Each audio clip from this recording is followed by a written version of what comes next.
Friends, hello again. Virtual Strangers 191 is back from the dead. I, of course, am your host, Wes. With me, as always, is my good friend, Ruuts. Ruuts, happy Father's Day, yo. Yeah, happy Father's Day. We did it. We did it. We did it, and they saw us do it. That's the problem. That was the problem. It never happened, and I feel good about that. It makes me feel happy inside. It's like a refresh. So happy Father's Day to all the dads out there. I hope that you had a special day.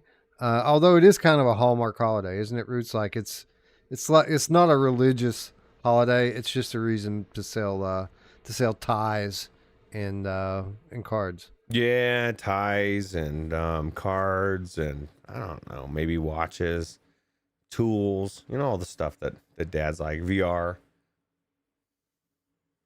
So John Savino says, I'm here, Wes. I didn't dump you. Thank you, John Savino. Thank you to everyone who clicked through. Not everyone did, Ruuts. We lost 15. Well, it's going to happen. We'll gain them back eventually. We may have, it's funny. we were, thinking we were, and possible still might, lose subs. Some people are just like, you know what? I have a stick up my butt and I want to, no, just kidding.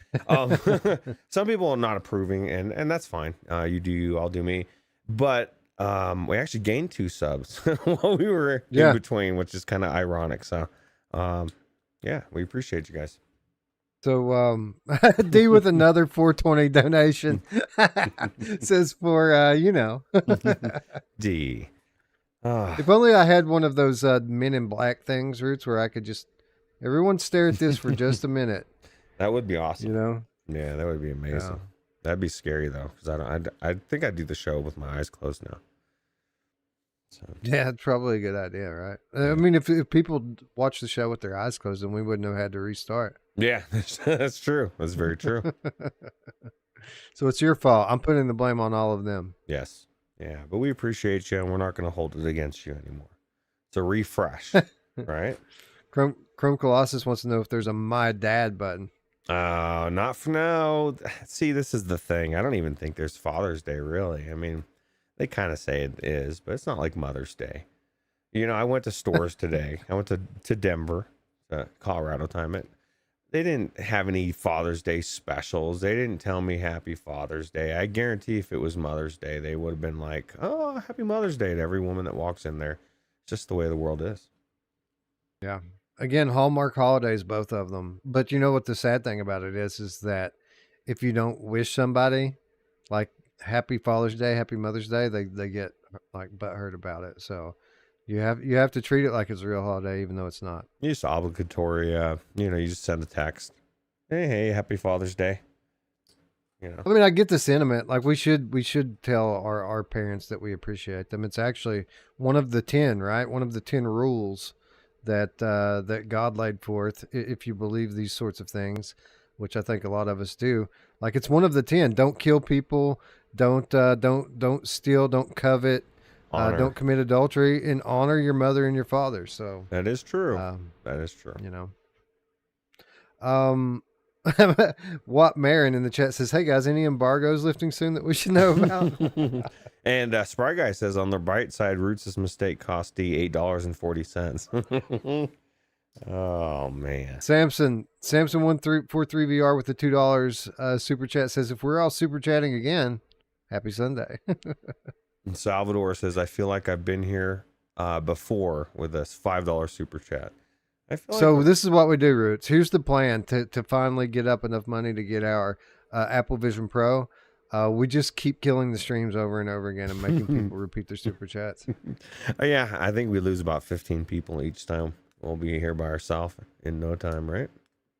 We're back. We're within 7 now of the original total. So people are trickling back in finally. Yeah. Well, we appreciate you.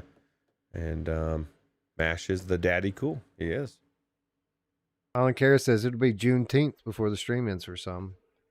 Yeah. Well, hey, I mean, that's more of a real holiday than Father's Day is anyway. Yeah, more people celebrating it. Right? For sure.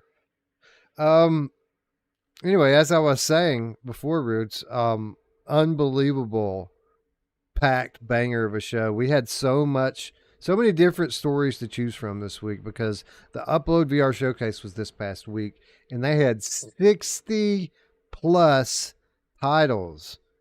And then that doesn't even that's not even counting the other non Upload VR related announcements, and there were a few.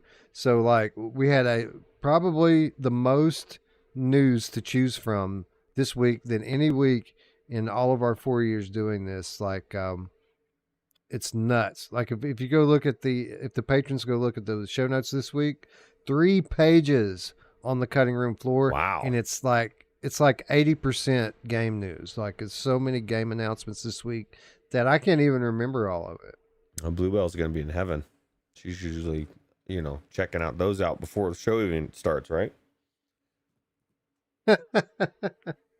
Looper the Underground Game Cat with this 626 euros says, I have no idea what it means. Appreciate it. Thank you, Looper. Looper's cool. Looper just joined the VR workout movement. Oh, wow. On the Discord. Yeah. Nice. So for those of you who don't know, I'm helping the free Quest exercise app VR workout with community management. I'm pretty much very involved in their Discord, helping them promote the game, helping them grow it. And we're putting on a giveaway right now. It's a Gleam giveaway. We're giving away a Quest Pro, Ruuts. I need to get into that. I said that the other day. I'm going to do this one. And I haven't done it yet. I need to get my name in the hat. Although I still feel kind of guilty for taking it if I were to get it. Oh, you should. You should. I can't. Obviously, I can't because I'm my hand's on the button. I get to pick the winner, which we don't. It'll be randomly selected, but I can always disqualify and pick another if I want. So I can't. Obviously, I wouldn't be able to enter it myself. But anybody else can enter. Anybody that's associated with me or close with me, you Fruits should definitely enter. There's a link in the description below if you want to win a Quest Pro headset. And joining the Discord is one of the things you can earn entries from. And if you join the Discord, you're going to see me over there because I'm an admin on their Discord. Nice. Well, it sounds like it's a win-win, and I'd do it just for the controllers. Somebody else could almost have the headset, although I probably feel differently if I want it. I'd be like, nah, I'm keeping it. I don't want to break it up. But I'm thinking about getting the controllers anyway, Wes. That'd be like an easy buy. But I'm feeling like I probably should check out the Quest 3 controllers and see if they're worth, how good they are before I make that decision. So. Not sure. Brondo, $5 US super chat says, need to get back into my PSVR 2.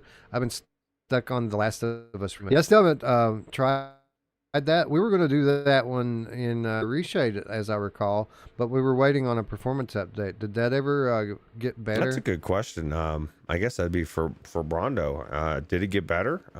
Because I haven't gone into it since we played it, or since it came out. I played a good chunk. If I had to bet, Brondo's probably playing on PlayStation, so it runs fine over there. It was the PC version that was a little bit poorly optimized. Oh, I think PD did a video right after it came out, right? PD always does a video, bro. Yeah, but he had to get the performance, right? I don't know how you... it must have been okay.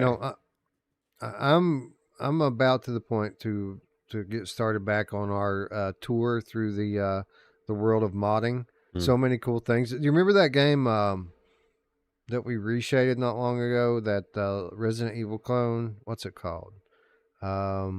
Tormented Souls. You remember that? It's like a third-person game where the camera's fixed and you have to walk around and you can't see every part of the map and you walk in the shadows and you get hurt. Remember that? Yeah. There's a new mod now for that. Makes that game first-person VR. Really? With motion controller support, yeah. Wow. Well, these modders are amazing. They're pretty much... There's almost going to be no need. Just make the flat version. These modders will put it out in VR.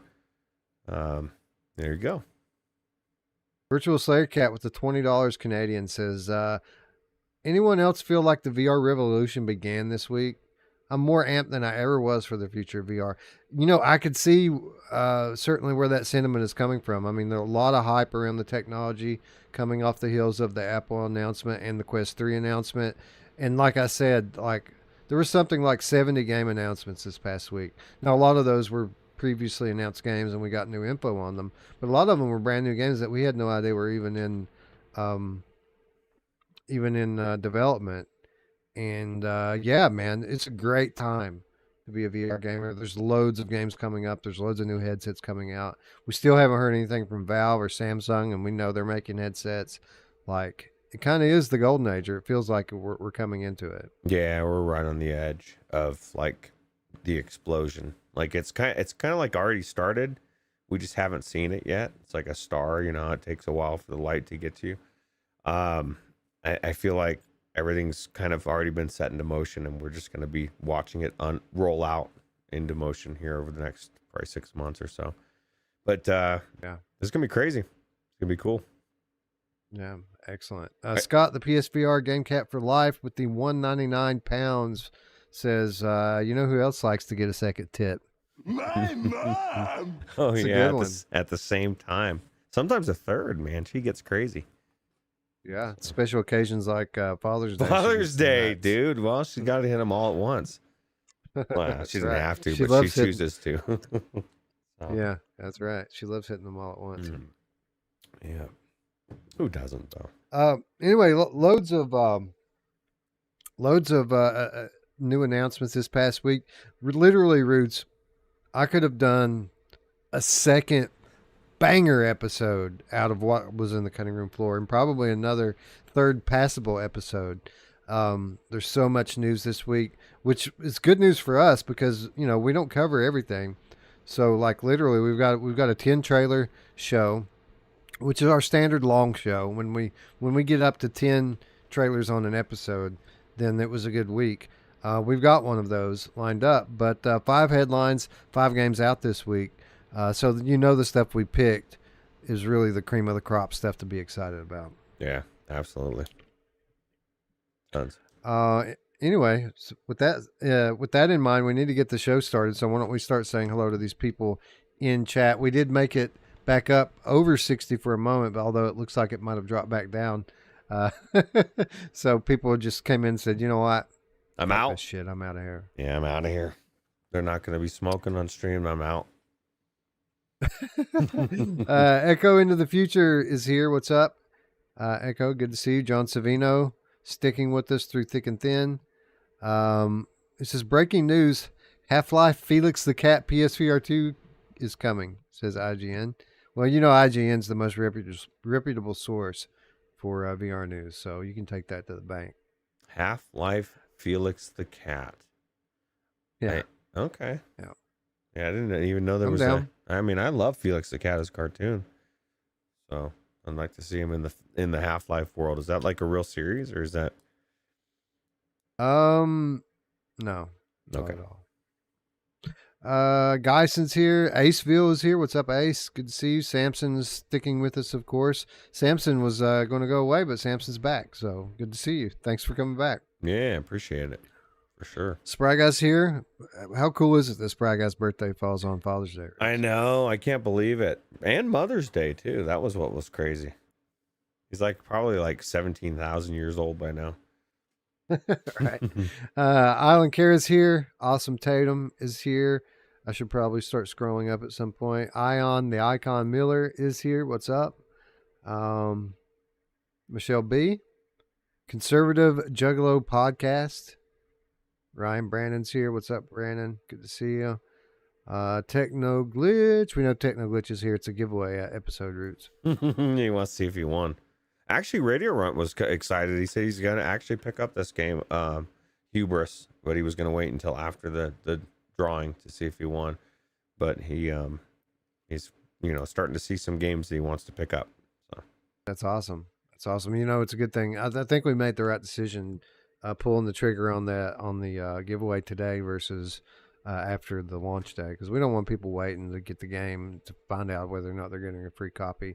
And for what it's worth, a lot of people entered. Like for a giveaway that's less than 2 days old, like this is one of our more popular giveaways. People really came through and entered, and I didn't even promote it anywhere. Like I didn't go on socials or any of the discords and put it out there. Only people that watched the episode knew about the giveaway, and a lot of people watched the episode, which is cool. That is cool. JS in the house. What up, Jay? Looper's here. Not sure Brondo. Chinatown D. Chillin'. What's up, D? Destiny 11's here. Virtual Slayer Cat's here. Secrets of. Fluke Rogi said, I counted 69 titles for the upload showcase, but they didn't seem to want to run with that joke. Dude, how could you not? And you know they're aware of it, right? They've all been laughing about it behind the scenes. They should have at least put something out on Twitter to inform people. The hippiest Fama adjacent pickleator, £2 says, hey, Wes Ruuts just popped by to say peace and love all. Well, we appreciate you. Peace as well. Yeah. Thanks for stopping by and saying that. You are an awesome person, my friend.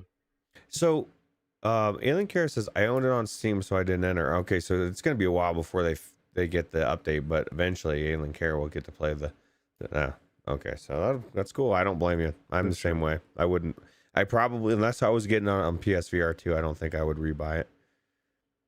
You know? I would re-enter if you have a PSVR 2, Island Cara, because it is better.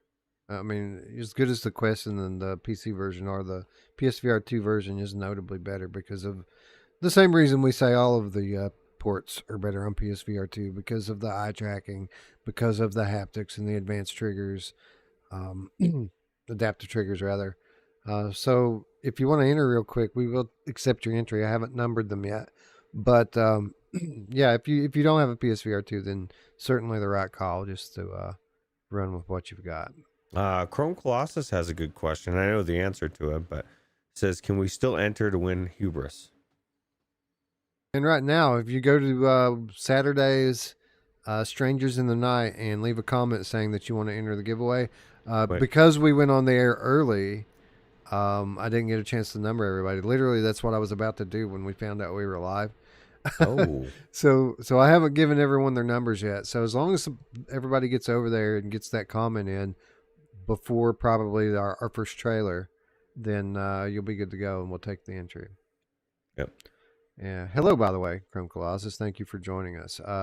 Watt Marin is here.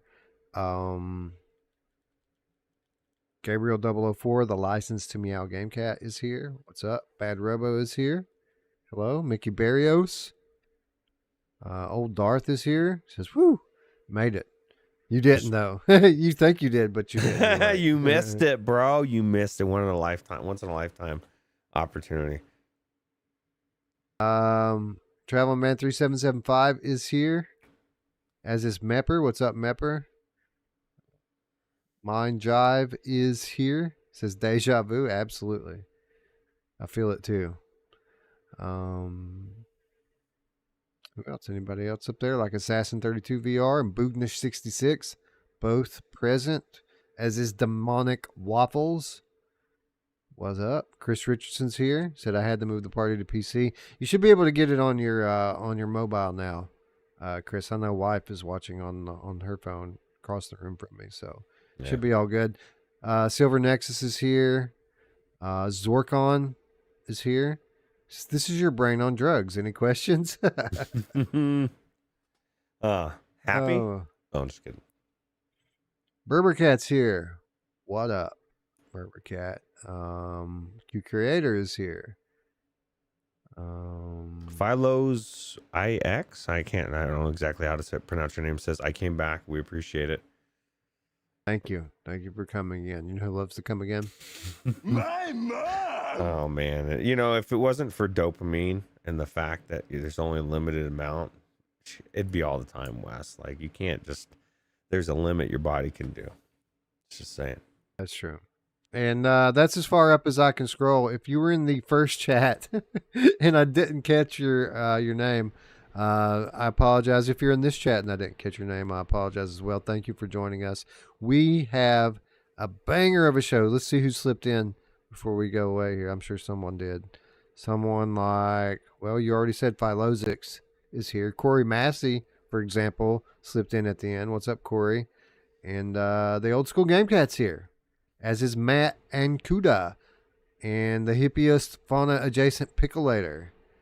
Thanks for joining us, everybody. We have an excellent show lined up for you. I promise. It's going to be awesome. Roots, take it away. Time is a complicated business, isn't it, Asher? And you've managed to bend, if not nearly break it. Asher, it's your grandfather, John. This world you know, battered and broken, is not the world that was intended.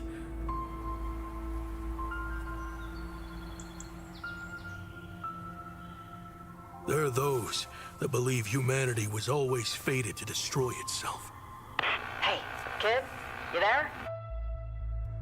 They'll tell you this future will always be inevitable.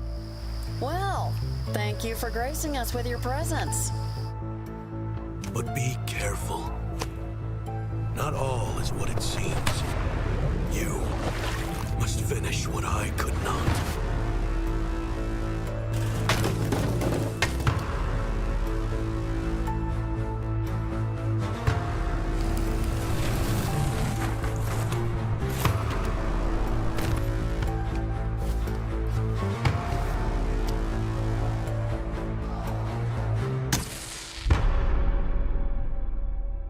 Hitch up your britches, Asher. Something tells me we're in for one hell of an adventure! Eagle, we still have no response from you. We presume the worst.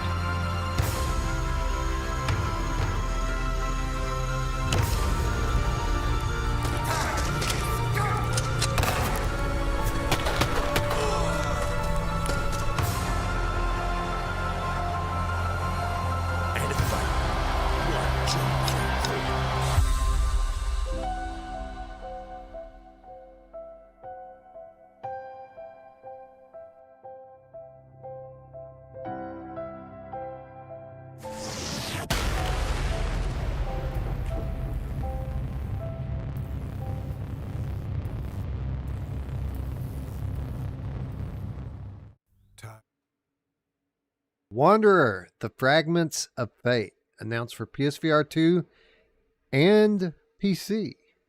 This from Sal Romano at Gamatsu. Wait a minute, I got a pop-up up in my way or something here. What the hell? Why does always got to do this to me, Roots? There it It's goes. rude, right? Developer Oddboy and M Theory have announced Wanderer, the Fragments of Fate, a remake of VR time travel adventure game Wanderer. It will launch for PSVR 2 and PC via Steam in 2024. Here's an overview of the game via the PlayStation Store. Step into the unknown and embark on an epic time travel adventure completely reimagined for the next gen of virtual reality. Introducing Wanderer, the Fragments of Fate, a remake of the award-winning, critically acclaimed VR time travel adventure game, Wanderer. Leave your passports at home, there's no telling where you'll go, and who you'll become as you venture back through the ages and unravel the mysteries of time. Walk in the footsteps of those who have gone before you. Explore ages and events long lost to the hands of time as you find yourself thrust head first into thrilling stories from history in an adventure like no other. Discover rich worlds, encounter heart-pounding action, and solve mind-bending puzzles as you rewrite the past to reshape the future. A multitude of exciting new features and gameplay await keen adventurers. Filled with breathtaking new visuals, you can now swim, jump, crouch, climb, zipline, and swing your way through time in true adventure fashion. Wanderer, the Fragments of Fate is an unforgettable experience. Are you ready to take the time jump?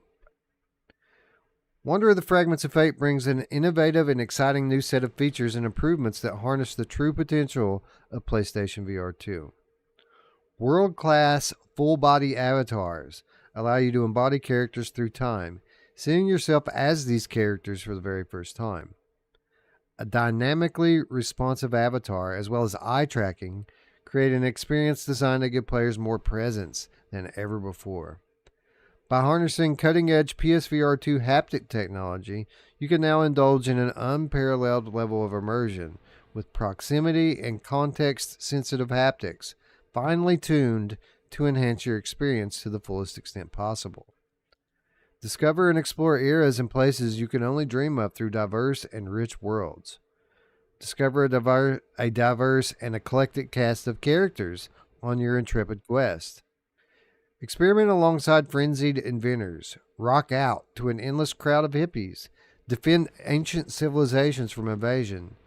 Decode covert messages in the midst of a war. And uncover the secrets of the space race. Our brand new physics-driven platforming takes our action-adventure to a whole new level, giving players the ability to explore and interact with our worlds in new and creative ways.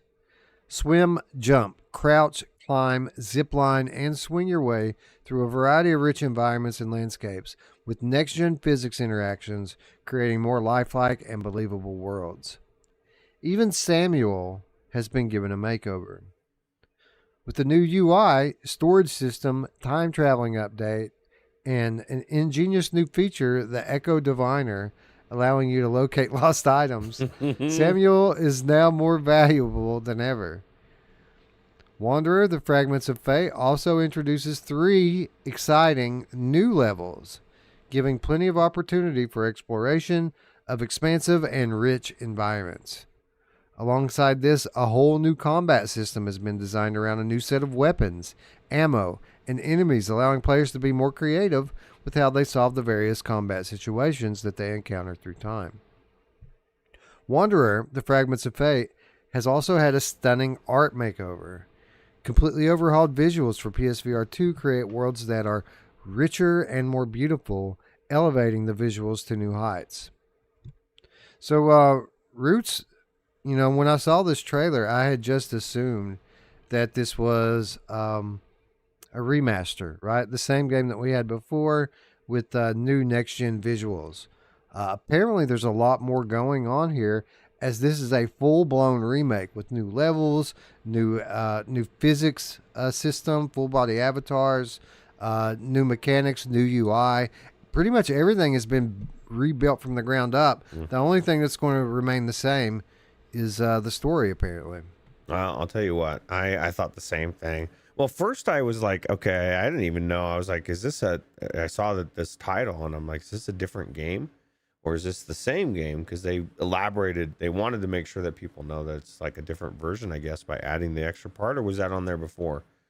The Fragments of Fate is a new subtitle for it. Okay, yeah. So then, but once I saw it was the same game, I assumed the same thing. I just said, oh, well, it's just like a remaster or whatever. But it is clearly not. And a lot of people in the chat, or at least one, and I was thinking the same thing. And my first thought was, what does this mean for cost? Because, like, there's a lot of work in this. Like, yeah, I'm like split. I'm torn, Wes, because obviously the PSVR 2, I mean, it's a new game. You're going to pay for it. You're going to get the game. It's going to be amazing. It's going to be just like almost every other game out right now that's on all platforms, the definitive best version of Wanderer. Well,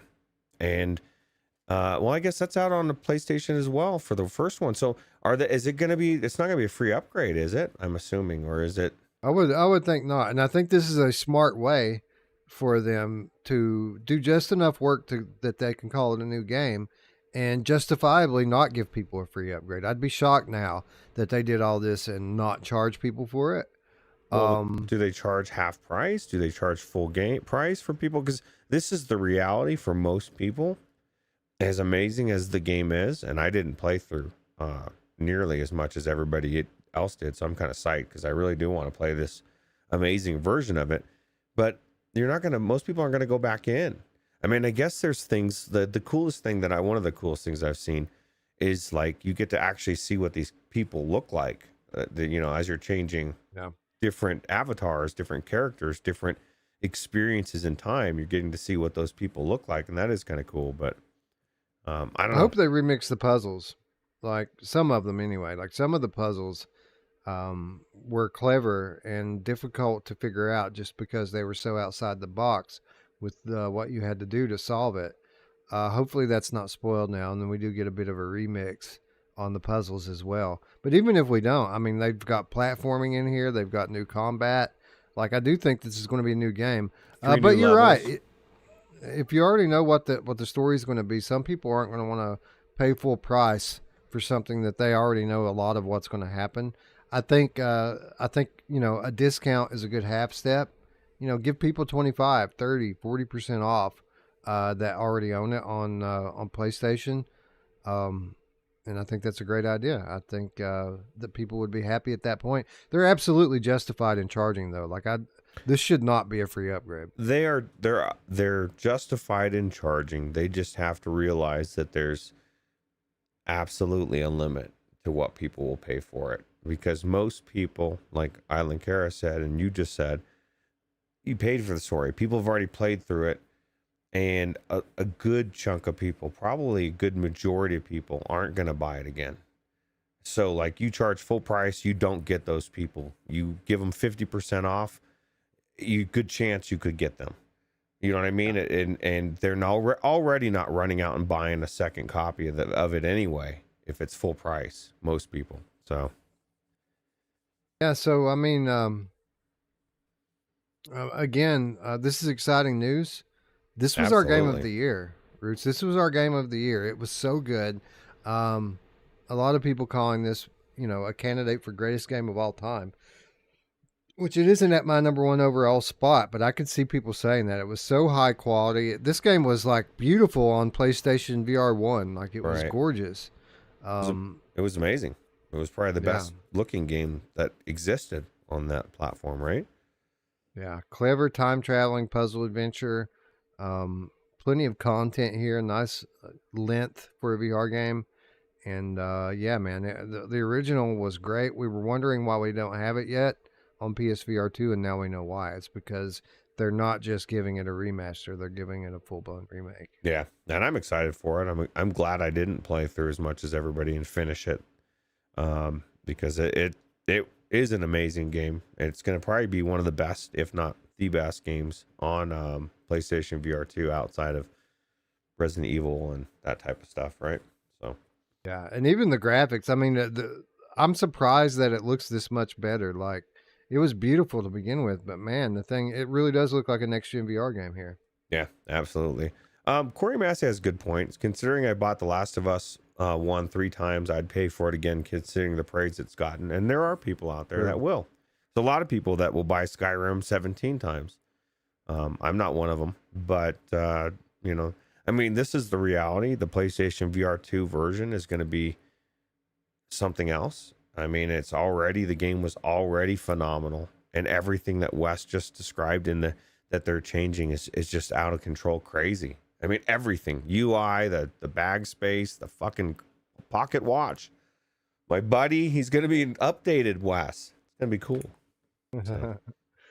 Conservative Juggalo Podcast says, these YouTubers, I got a friggin' heart in the way, I can't read it. Don't know about aliens, Lo-Fi, or Hubris. Well, we talked about Hubris on Saturday, actually. Went into some pretty good detail about Hubris, actually. And encourage people who are curious about that title to go check it out. Because it was a good episode. Yeah, absolutely. Lo-Fi, I can't wait, though, as far as when Blair Renaud's finally finished with his game. As a matter of fact, I actually am a owner. I help support the Kickstarter. So, yeah, we know a little bit about it. I don't know, but yeah, definitely excited about all three of those. Aliens, I didn't really hear. Did we talk about Aliens? Didn't we at some point? Yeah, well, when it was announced, but we haven't even got so much as a screenshot from Servios, so we don't know what. Oh, that's right. Okay, so this is my thing. This is my thing about Aliens. If Servios is doing it with their track record, I like every time they keep coming out with a game. As the biggest one was Walking Dead Onslaught. I was like totally excited, man. I thought this fucking thing is going to be amazing, and it was so bad that Aliens, I'm really hoping they don't screw it up, because that's an amazing IP, and I'd love to see it in VR. Be phenomenal. So Yeah. Yeah. Servios is like a box of chocolates, right? yeah, you never know what you're gonna get. It was like a box of chocolates. Remember, it's Mandela effect. It's not is anymore. Philosix wants to know, does PSVR 2 still look like you're looking through a dirty glass? It depends on what game you're playing, honestly. Some games you don't see it at all. Other games you see it a little bit. Some games you see it a lot. For the most part, it's not an issue though. Like maybe my eyes have been trained to it and I don't see it so much anymore. But it's something that I would say at this point, Roots, it's very rare that I get taken out of the game by screen artifacts. I know you would rather have that than the glare, you know. I would 100%. I would rather be able to turn this despud it like I did the Oculus Rift CV1, because I can't, it bothers me when I see it in games. It does bother me, and I'll see it like subtly sometimes, and it's like, motherfucker, I don't want it to be there. Why does it have to be there, Wes? It's like one of the few things that it bothers me, and it's not there very often, but when it is, it just sucks. I don't like it. Yeah, well, that's exactly how I am with glare and God rays. Like, it completely breaks everything for me every time. All these years later, I still hate it. I love God rays. They're so amazing. Everyone's different. Everyone's sensitive to different things. That's true. That's true. Old Earth says, yeah, Mura isn't really an issue anymore. Just clean your lens every time you use it. I do that. I do definitely clean my lenses before and after every use. And it does help, honestly. Yeah, Chris Richardson's right. Servios used to be top VR producer. That crown got so tarnished. And that's the thing, is like, that's why I was so excited for Walking Dead. I thought, man, this thing is going to be amazing. And really, like, I can't think of much that they've done that was really good. Like, even the racing game that everybody says, I didn't like it. Like, so I don't know. Oh, I guess I did. Podcast. Oh, go ahead. Says micro OLED pancake lenses are the near future of VR. Sony needs to step it up. So platforms like Oculus have an advantage being able to refresh their hardware every 2 years. True. Sony's as a console peripheral is kind of stuck into a longer life cycle. Now that doesn't mean that they can't refresh and put out like a PSVR Plus or something mid cycle. But I get it. I think that what they've come out with is actually pretty remarkable, considering it does have OLED panels in it, considering it has eye tracking in it. Quest 3 isn't even going to have eye tracking, Roots. Yeah, very true. Very true. But this is one thing, and I was thinking about this the other day. Like, this is what would solve this. The Sony, we were talking about the headset sliding down and the sweet spot being so small, but pancake lenses, like, you wouldn't really matter. Like, you could slide a little bit and you're still going to be in a good spot, right? Like, it has a very good sweet spot. That's true. Although it is a bit, not a bit, pancake lenses, are a lot less efficient with the transfer of light. So you've got to have a super bright panel to even use pancake lenses, because you lose over half of your light in those lenses. It's very inefficient at this point. Yeah. It's crazy. Yeah. Anyway, I get it. You're right. With pancake lenses, it isn't so much about the visual upgrade that you get from it. It's about the form factor, having a lighter, thinner headset on your face. Although the PSVR 2 is pretty light, it is bulky. So yeah, I'd say you're right. In 2 years, it's probably going to seem very outdated, but we can enjoy the time until then. Yeah, enjoy it while you can. Time's ticking. Exactly. Guido, I guess, is here and saying good night. Good night, Guido. Thanks for stopping by, bro. Happy Father's Day. Anyway, Roots, Wanderer is just the appetizer getting us kicked off. We saw a lot of cool shit this week. Remaining belongings in the Hale family estate were finally auctioned. Most noteworthy was Miss Hell's precious instant camera, which has finally found a new owner.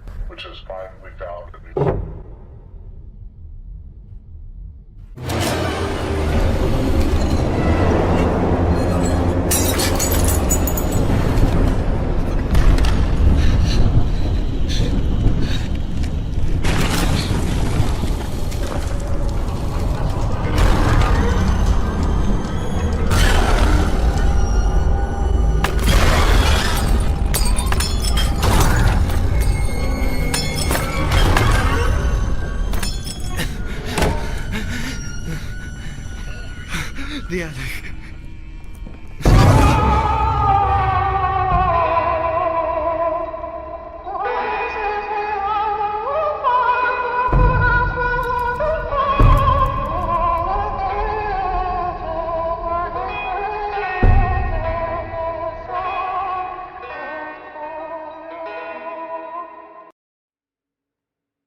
MADiSON VR looks utterly terrifying on PSVR 2 and PC VR. This from Henry Stockdale at Upload VR.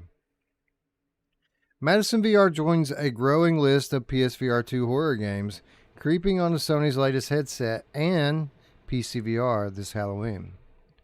Released for PC and consoles last year, MADiSON VR adapts the flat screen first-person horror game for PSVR 2 and PC. Revealed back in January's showcase from Perp Games, you play as Luca, who wakes up in a dark room with his hands covered in blood. Going up against the eponymous demonic ghost, there's no weaponry and players must depend on an instant camera to solve puzzles. Releasing a new trailer during the Upload VR Summer Showcase 2023, developer Bloodiest Games took the moment to highlight the improved visuals. You can watch that video fully above, which we just watched on our stream here. But this isn't the first time we've seen MADiSON VR recently. Alongside Firewall Ultra and C-Smash VRS, a separate cinematic trailer also appeared during the Future Games Show VR Spotlight. MADiSON VR arrives this Halloween on PSVR 2, PC VR, while a flat screen version is available now. Roots, this is one of the more highly anticipated VR releases coming up this year. A very popular flat game that people say is absolutely terrifying. And apparently, from the looks of it, in this new trailer, it's going to be the best version of the game coming to VR, which is pretty awesome. Yeah, it's great to see that for once the flat gamers can suck it. Get the definitive best versions now in VR. And a lot of people are saying it's scary. So, but yeah, people say this. Brian Paul, I think, said he played a little bit of it on like a handheld, and that it scared him. Oh god! So could you imagine being in VR? And what a perfect mechanic for VR, right? The whole idea here is that you're taking pictures through a Polaroid camera to kind of see things that you wouldn't normally see and solve puzzles.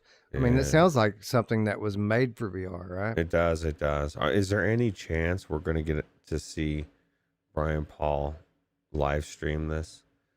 That would be awesome. I think it's almost a certainty, Roots. Knowing Brian, like these types of games he normally likes to share with people. Yeah, because if he got scared on a handheld, it's going to be so much better. Yeah, cool to get confirmation of the release date, and couldn't pick a more perfect date than Halloween to drop something like this. Yeah, absolutely. That's a no-brainer, right? So I already have plans on kind of covering back, going back to PSVR 1 through October, because it's PSVR's birthday in October, and there's so many like exclusive horror games on PSVR 1. I thought that would be a good time to revisit those games, do my my yearly Here They Lie breakdown and full playthrough. And I was wondering what the title would be that would bring me back out of that phase, and I think we may have just discovered what it's going to be. Nice. What are the chances we get a remake of Here They Lie? I'd say slim to none. PSVR 2. I would just like a port, just a port, and I want a port that looks good. You know. Yeah, and I would even I would be okay with it, even with the gamepad controls. Like I don't need to be able to use my hands in that game. Although I would want like an upgrade to the movement and turning system. That game turns a lot of people's stomach because of the primitive movement in it and the way it kind of drifts to try to center you. It does not work well in VR. And if you're looking away, looking at things while you're moving, the thing just very slowly tries to recenter on what you're looking at, and that drift can make you very uncomfortable. So if they would update that and update the visuals, I'd be fine with it, even still having just the regular gamepad controls. Yeah, me too. But plenty of cool horror games. I mean, this really is PSVR 2, right? Because PSVR 1 had all the best horror games to begin with, and the first few months of PSVR 2 has been extremely horror centric. And by the looks of things, it's not going to change anytime soon. Yeah, that's good for Radio Runt. He loves horror games. Yeah. That's what he bought his PS5 I feel sorry for that guy. He's got that PSVR 2 and then can't play half the games because they're too scary for him. Although I would suggest that he try some of them. Some of them aren't that scary. And again, they're the best games in VR right now. So, I mean, he should at least try to get through that first level of Village. It calms down a lot after that. That's true. That's true. And he's going to have Wander. And he already has, or I guess he's going to have Hubris. Hubris, yeah. Yep. And he's going to have the next game as well. Yeah. Well, why don't we talk about that?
Stealth action game Arashi, Castles of Sin, coming to all major VR headsets this fall in Final Cut. Hold on, let me let my dog out. That'll give me a chance to put it on the actual Arashi thing that it was on earlier. It switches on me sometimes, Wes. My thoughts is that when I get to the Hubris thing, it's going to want to try to be on Arashi, but I'm on to you, OBS. I got your number. I'm going to fix it. This from Scott Hayden at Road to VR. Skydance Interactive announced during Upload VR Summer Showcase that the award-winning stealth action VR game Arashi, Castles of Sin, is finally making its way to major VR headsets this fall. Developed by Endeavor One, Arashi is slated to bring its visceral melee combat to Quest 2, Quest 3, PSVR 2, and PC VR headsets for the first time. Initially released exclusively on PSVR back in 2021, the studio says we can expect from the new Final Cut version improved visuals, updated enemy and boss behavior, revamped controls, and tons of additional quality of life features. Here's how Endeavor One describes the action. In Arashi Castles of Sin Final Cut, you'll step into the shoes of deadly shinobi assassin Kenshiro and embark on a quest for justice, becoming one with the shadows as the last surviving member of House Arashi. This is your chance to experience feudal Japan in an era where the country is in chaos as the 6 Oni of Iga have seized castles across the country, carving a bloody path of terror in their wake. The game features a pretty wide assortment of weapons, tools, and techniques, all of which help you infiltrate conquered castles and outwit your enemies as you hunt down each Onai, the studio says.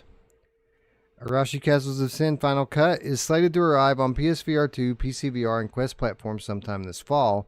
We'll be keeping our eyes on the game's new Twitter profile for more updates as they arrive. Roots, this is music to my ears, and we've kind of had an idea that this was coming for some time, as our friends at Endeavor One keep making little winky faces at us and answering our questions in a very sly manner. So we knew that we were going to be getting a PSVR 2 upgrade at some point. What we didn't know is that this thing's coming to Quest 2, coming to Quest 3, coming to PCVR. So not only is this game finally going to have a second chance at fulfilling its potential, which is pretty high, its potential, but it's going to be something that everyone's going to get to experience, not just PlayStation players this time around. Yeah, that's super cool. We were just saying, man, I wish that, or I really hope that they do a, at least the update for the PlayStation version. And that's super exciting that they're hitting every platform, even the Quest 3. But I guess if you're going to hit Quest 2, why would you not hit Quest 3, right? So, right. Super cool. Can't wait. No, it's very cool. Because as much as we loved Arashi, and I think most people loved Arashi that played it, there were some pretty glaring issues with it that really kept it from fulfilling its potential. Like we felt like if the game had been done right or some of the things corrected, that this was potentially good enough to be like a Game of the Year type game. But it never got that update. It never got that patch that really got rid of all the jank and fixed the visuals and made them perfect. Even when they got a pro patch for PS4 Pro, it still wasn't quite what everyone expected for it to be. But I have the utmost confidence that this is going to be great because now it's not being held back by the original PS4 Slim. And Skydance Interactive is involved with it now. So we know that it's going to have to meet a certain threshold of quality to meet their standards, right? Yeah, absolutely. Plus, you have the foveated rendering if they want to use it. That could make things amazing. There's a lot of things and a lot of questions as far as what kind of, haptics and adaptive triggers and all that type of stuff. But even just playing it on the Quest and the PC version for them is going to be exciting. I know there's people that were really even thinking about getting PlayStation VR 2. And then, the fact that it's coming out on PC maybe might not, right? So. Yeah. Well, you know what? I mean, I'm sure that this is going to be the case. It always is. The best version is most likely going to be on PlayStation VR 2 because of the capabilities of the hardware that we just haven't seen on other platforms yet. Right. So I don't know. I still kind of feel like it's like most games, even multi-platform games tend to make the case these days. Like, how long are you going to wait? Like, are you going to keep buying PC games and then buy your PlayStation VR 2 a year from now when the Sony first party titles start coming, and then wish that you had the upgraded version of games that you bought on PC a year ago? Or are you going to just go ahead and jump in both feet first this time, and then that way you're not kind of holding yourself back on the stuff that comes out in the meantime? Right, because the features are real. The adaptive triggers and the haptics alone are next level, so. Yeah, the freaking controllers are amazing, dude. They're amazing. Like they add such a whole other layer to the immersiveness of a game, and you can definitely tell the difference, especially when you play PSVR 2 for like a week and then go back to using regular VR controllers. Like the difference is immediately noticeable. It's like a baby's toy. They're all baby's toys, yeah. Except Apple Vision Pro. It's the only real. That's right. Oh wait, those are my hands. There are no controllers. Yeah. Well, speaking of which, I played a hand tracking game last night, Roots, and I played it for a long time actually, and we'll talk about that in a little bit. Oh, okay. I thought maybe it was prawn or something. I was gonna say, dude, don't talk about that on the air, dude. That's an off the air conversation. No, but Roots, you're going to be able to feel the dog. You're going to be able to feel Haru as you pet him in this game with the new controllers. That's super cool, man. I love to pet the dog. You know who else loves petting the dog, Wes? My mom! Yeah, she does. You're going to be able to feel it when you slash through these fat guys in this game, the big bosses and stuff. It's going to be great. Yeah, I definitely think it's going to be amazing. I think everything that they talked about in there is cool. And I think the most exciting news is the fact that it's going to be playable for everybody. So. Yeah. And this is a great game, even with its shortcomings. Like what this game does present to you, one is a very unique style of game for VR. Like there aren't many of these, samurai style stealth assassin games in VR to begin with. But this game gives you such a variety of ways that you can play it. I mean, you can run and go ho. You can be stealthy. I mean, you can use mainly your sword, or I mean, there's a wide variety of weaponry like bows and arrows and dart guns and throwing stars. There's grappling in this game, Roots. There's so many different ways to move, so many different ways to fight, so many different ways to try to tackle these very large levels as you make your way through the game. It really is an exceptional game, and I'm very excited that we're going to get a better version of it for next-gen headsets. Yeah, I'm excited for the people that have never even heard of this game that are going to get to try it for the first time. The best version. Sure. Somebody was asking in the chat, who was it? They were wanting to know if there was a upgrade path. Chrome Colossus, any word on upgrade path for Arashi? Any news on what they're upgrading or anything, or just this is just the announcement that's happening?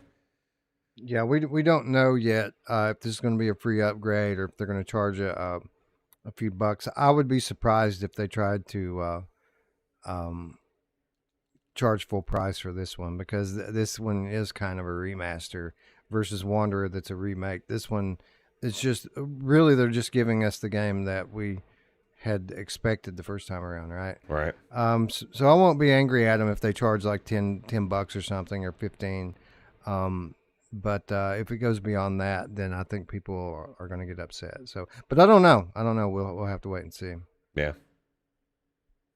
I should ask them that. We should find out what the plan is on that. Although I'm sure, they haven't decided quite yet. They're still, if they're smart, they're testing the waters and seeing what people will accept versus not. Don't commit to anything. That's my advice. Exactly. Unless you're gonna, you can say behind the scenes what you think, but not committing to anything. Anyway, what a fucking great lineup we've had so far. We've had next gen versions of Wanderer and Arashi. We've got a popular flat game coming to VR in MADiSON. But that wasn't even close to the biggest news that we got this week.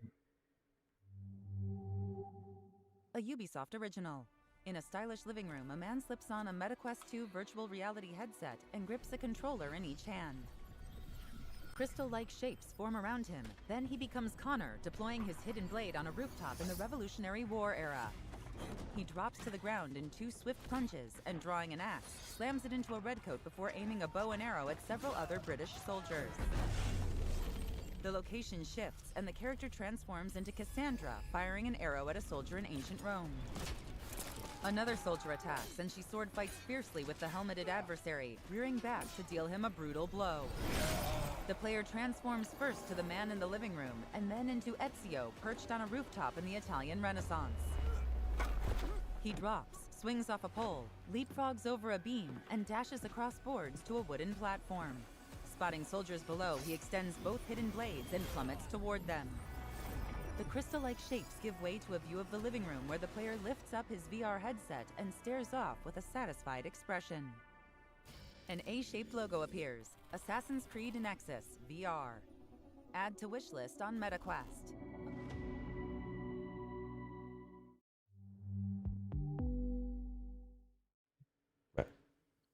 Play as 3 assassins in Assassin's Creed Nexus VR. This by Kyle Melnick at VR Scout. And of course, pop-up comes right as I start to read. I think it's A new AI CG fucking with you, Wes. Oh, for sure. I've had some experience with the AI over the past week, actually, and we can talk about that a little bit later. Oh, wow. A new CGI trailer teases action-packed stealth combat. It was back in 2020 that Meta first revealed an official Assassin's Creed VR game was in development for MetaQuest headsets. Roughly 3 years later, and we finally have received new information on the highly anticipated release, including an action-packed announcement trailer. During last week's Ubisoft Forward showcase, the publisher revealed a slew of exciting titles coming to consoles, PC, and mobile devices. Not only that, but the company also revealed that Assassin's Creed Nexus VR, an original single-player VR game based on the popular stealth franchise. According to Ubisoft, you'll have the chance to step into the boots of 3 famous assassins from throughout the series. This includes Ezio Auditore da Firenze, Assassin's Creed 2, Discovery, Brotherhood, and Revelations, Cassandra from Assassin's Creed Odyssey, and Connor from Assassin's Creed 3. Become the assassin in Assassin's Creed Nexus VR. Embody legendary assassins Ezio, Cassandra, and Connor in a new Assassin's Creed story built exclusively for VR. Parkour and climb freely across open lands in Renaissance Italy, colonial America, and ancient Greece as you decide how to achieve your objectives. Based on the trailer, we can expect plenty of action-packed first-person combat featuring a number of instantly recognizable weaponry, from Ezio's hidden blades to Connor's tomahawk. You'll use your motion controllers to block, parry, and attack, as well as parkour through the streets of various open-world environments, including Venice, Athens, and colonial Boston. You can even throw objects to distract enemies. Assassin's Creed Nexus VR arrives on MetaQuest 2, Quest 3, and Quest Pro headsets in holiday 2023. Those interested can wishlist on MetaQuest. Now, Ruuts, so it's alive, brother. It's alive. A lot of people wondering if we would ever see this title actually make it to stores. I'm happy to say that it appears to be coming to light this year, and even though that is a CG trailer, you can kind of tell what they're going for in this game, and this is going to be awesome. This looks like it's going to be a VR game for VR gamers. Parkour, time travel, the type of thing that an Assassin's Creed VR game should be. It looks like this is going to be. But it's CGI. It's trash. I was just kidding. Garbage town, It's garbage town. That was a lot of people were freaking out about the CGI. And I was, to be honest, I was at first not really freaking out, but you have to wonder. It's like, what is the timing? It's like after all this time, but after Wes calmed me down on CruCast and said, this is normal. They did the same thing for other games. It's exactly like this. And watching the trailer, you're right. It was exactly like this, except for we had already seen the gameplay footage before.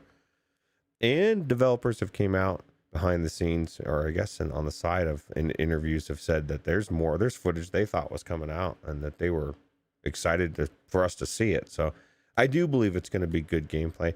My question is it going to be like... I want a full game, and this 3-story thing or whatever the structure of it, if it's not done right, it could be disastrous. So I'm really hoping that everything's lined out perfect, because we've seen a lot of games with, not a lot, I guess a few games that are from high-profile IPs that come out, and they also were started about the time when this one was started. You know what I mean? And when they come out, it's just very weird and not exactly what we would want from a game. So, but I'm hoping. I can see the reason for concern here. But with that said, episodic, it being episodic doesn't necessarily mean that it's going to be bad. I would be more concerned if it was like 6 episodes, you know what I mean? Because then, how in depth can any one of them be if there's 6 of them, because it's 3, I have a feeling that what we might have here is 3 fairly decent, 2 to 3 hour sections, levels, if you will. And again, we need to remember that this is coming from Ubisoft, That's true. who has like a dozen VR titles out already, and this is a studio that knows what they're doing when it comes to VR. So I'm not worried. Like, I can see why some people would be, but I'm not. I think this is going to be awesome, and not for nothing. I've heard from, well, we'll call it third-hand information, that this is really good. People have tried it and say that it's fucking great. What if you've never played an Assassin's Creed game? Like me? Like me. I've never played it. I've never played one either. Is that weird? Is that weird, chat? I don't know. I feel like it's not weird, but Well, how many of these titles have we come across that like these franchises that are legendary franchises that we never played flat, and we get to have our first experience in That's VR? true. I mean, there's a ton of them, right? yeah, that's a lot. I think it's because you and I were in Nintendo world while the rest of everybody were doing other stuff. And that was the best world to be in. And Alex VR would agree with me 100%, I guarantee you. And Half-Life, first time in VR. Fallout, first time in VR. First time I played Skyrim was in VR, Roots. Yeah, same here. And Spry Guy says he hasn't played Assassin's Creed before either. So I guess There we go. Yeah. Corey Massey says it's kind of weird. It's kind of weird. You're a little sus now, Roots. Eric joining us. What's up, Eric? He says, thanks everybody. It was an eventful Father's Day, to say the least. Eric had a water main break in his freaking yard, dude. Did he really? Yeah. Bummer. At least it was in your yard and not in your house, but I'm sure it was still a nightmare, right? I know. How dare you? How dare you? No, I think we're lucky, Roots. I think that a lot of these games came to prominence during the period in my life where I just had become bored with gaming. Every generation was just a graphical bump, and the gameplay was stale, and I'd gotten out of gaming, and with the exception of retro gaming, right? I was just playing Nintendo and Super Nintendo games for the longest time, and it was VR that brought me back. And now that I'm back in the gaming, we have basically a decade worth of excellent games to catch up on now, Roots, whether that be in VR ports or just, VR mods. Yeah. Did you hear that the Unreal Engine 5 VR mod probably come out by the end of the year? So what somebody said in the chat earlier, it made me laugh a little bit inside, because Wes and I were like debating whether it would be coming out about the same time as this PSVR 2. And that was like so not the case, man. We thought it was coming out last year. Yeah, that's crazy. Didn't come. No, Still waiting. The best things are worth the wait, Wes. Best things. You know what's the best thing about it, Roots, is that they put a video out every day showing people that it works right now. they're like, and hey, you can't try it. Hey, I get it, man. They're building hype. They've been building hype for a long time. Just release it. Building hype. For a free thing that they're not going to charge for. Yeah, well, so okay, let me tell you. So let me explain something. Just let Roots and West try it, and then we can tell people how amazing it is. So that's it. Thought about trying to weasel my way into it, Roots, and guilt people. And if it weren't for PSVR 2, I probably would have already. But I have so much on my plate to play right now. True. We have so many games and so not enough time to play what we've already got. If we hit that lull, if things slow down and we can get caught up, we may focus a little bit more on mods and try to get that early access. But if we do, I can guarantee you we won't be talking about it, because I feel like when we had Elliot Tate on from the Flat to VR Discord community, that was his whole thing, is like, it's tough to give it to one VR YouTuber and not the other, because if they start making content on it, then everyone else gets pissed off about it, and that's very true. So if we were to get access to it, you all would never know it. Like, we wouldn't be able to talk about it. Yeah. Hey, I'm fine. I'm fine with that too. Unless we hit the go live button on accident. Yeah, we'll cancel that stream though. We'll start over. We'll do a freshie. A freshie? Who doesn't want a freshie? Yeah, that's right.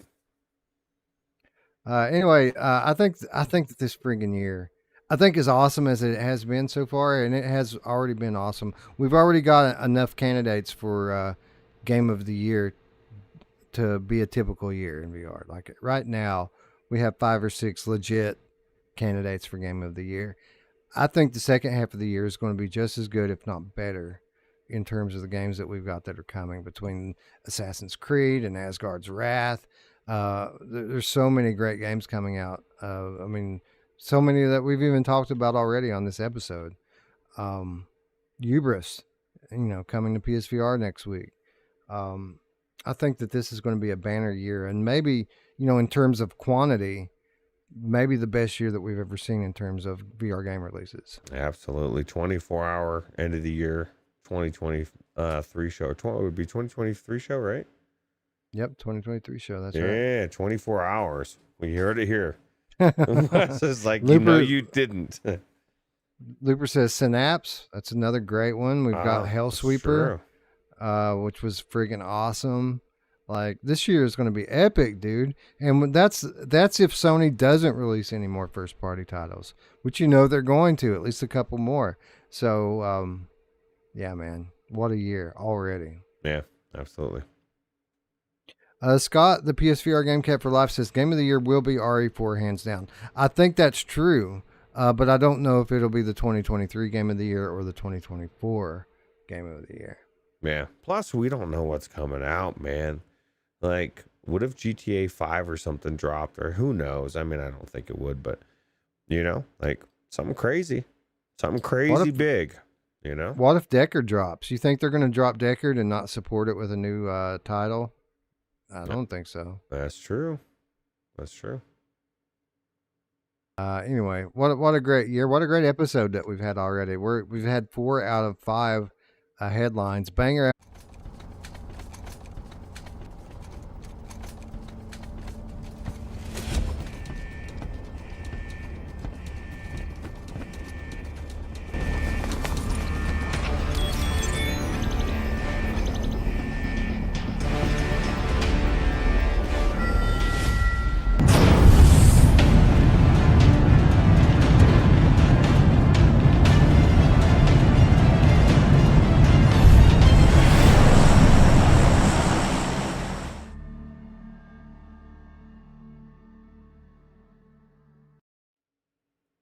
Contractors Showdown Battle Royale coming to all major VR platforms next year. This from Scott Hayden at Road to VR. Caveman Studios, the team behind the tactical VR shooter Contractors, announced a new competitive battle royale called Contractors Showdown. As first shared during Upload VR Summer Showcase, the game is set to launch on all major VR platforms in 2024. Which is also slated to include crossplay. Here's how Caveman Studios describes the action. Explore the uninhabited, rugged land that has remained ungoverned for decades. Survive, loot, upgrade, engage, and use your tactics against relentless enemies and dangers on the desolate island. Enter the combat solo or engage with allies to fight against all odds as a team. The game's map is said to span a 4 kilometers by 4 kilometers area, which you'll tackle with your tactical PDA in hand for both the map and ability to call in support. Contractor Showdown also promises weapon customization, gear upgrades, damage indicators, and more. It's not certain how many players will be able to jump in. However, the studio calls it a large number of teams of contractors. Long requested features such as progression, matchmaking, and daily quests will also be included, the studio says. Unlike the original tactical shooter, Contractors Showdown won't be supporting mods at release. However, the studio says they will prioritize crossplay. In the meantime, the studio says it will continuously upgrade the original Contractors to version 1.0 as promised. Ruuts, this was one of the biggest surprises for me of the Upload VR Showcase this year. You know me, my favorite competitive multiplayer game is Firewall. But if you take Firewall out of the equation, everyone kind of falls into two camps, right? Some people say that Population 1 is the best versus multiplayer game, which I tend to agree with. That's probably my second favorite. But there's a whole other camp of players that are more sim focused and like their action to be a bit more realistic. And most of those players seem to think that as of today, Contractors is the best that we have. So it's cool to see that we're kind of getting the best of both worlds here, that we're getting that battle royale model, only we're getting it in an absolutely huge world and with the types of upgrades and customizations that come in a sim game like Contractors. I think that there's a lot of potential here for Contractors Showdown, and this could be a very, very popular game if it's polished up and ready when they release it. Yeah, absolutely. I think Pop 1 is better in my opinion for the reasons that you stated. I mean, every game is different. Like everywhere I can go is different. Every, you know, like where the zone is changing, I don't know how they'll be doing it in this particular one. Shifts, right? Your weapons you find, that's the best part, is you're always looking for that perfect loadout, right? It just adds that level of depth to it outside of just running around shooting people. You know, it's the reason why I like modes and stuff, domination and that type of stuff. I like more things than just running around killing people. I love to shoot people in VR, but give me something more to do on top of it. So I think this is going to be PUBG. This is going to be PUBG VR, Roots, which is something people have been calling for a long time. Yeah, absolutely. Or even Call of Duty, the Warzone.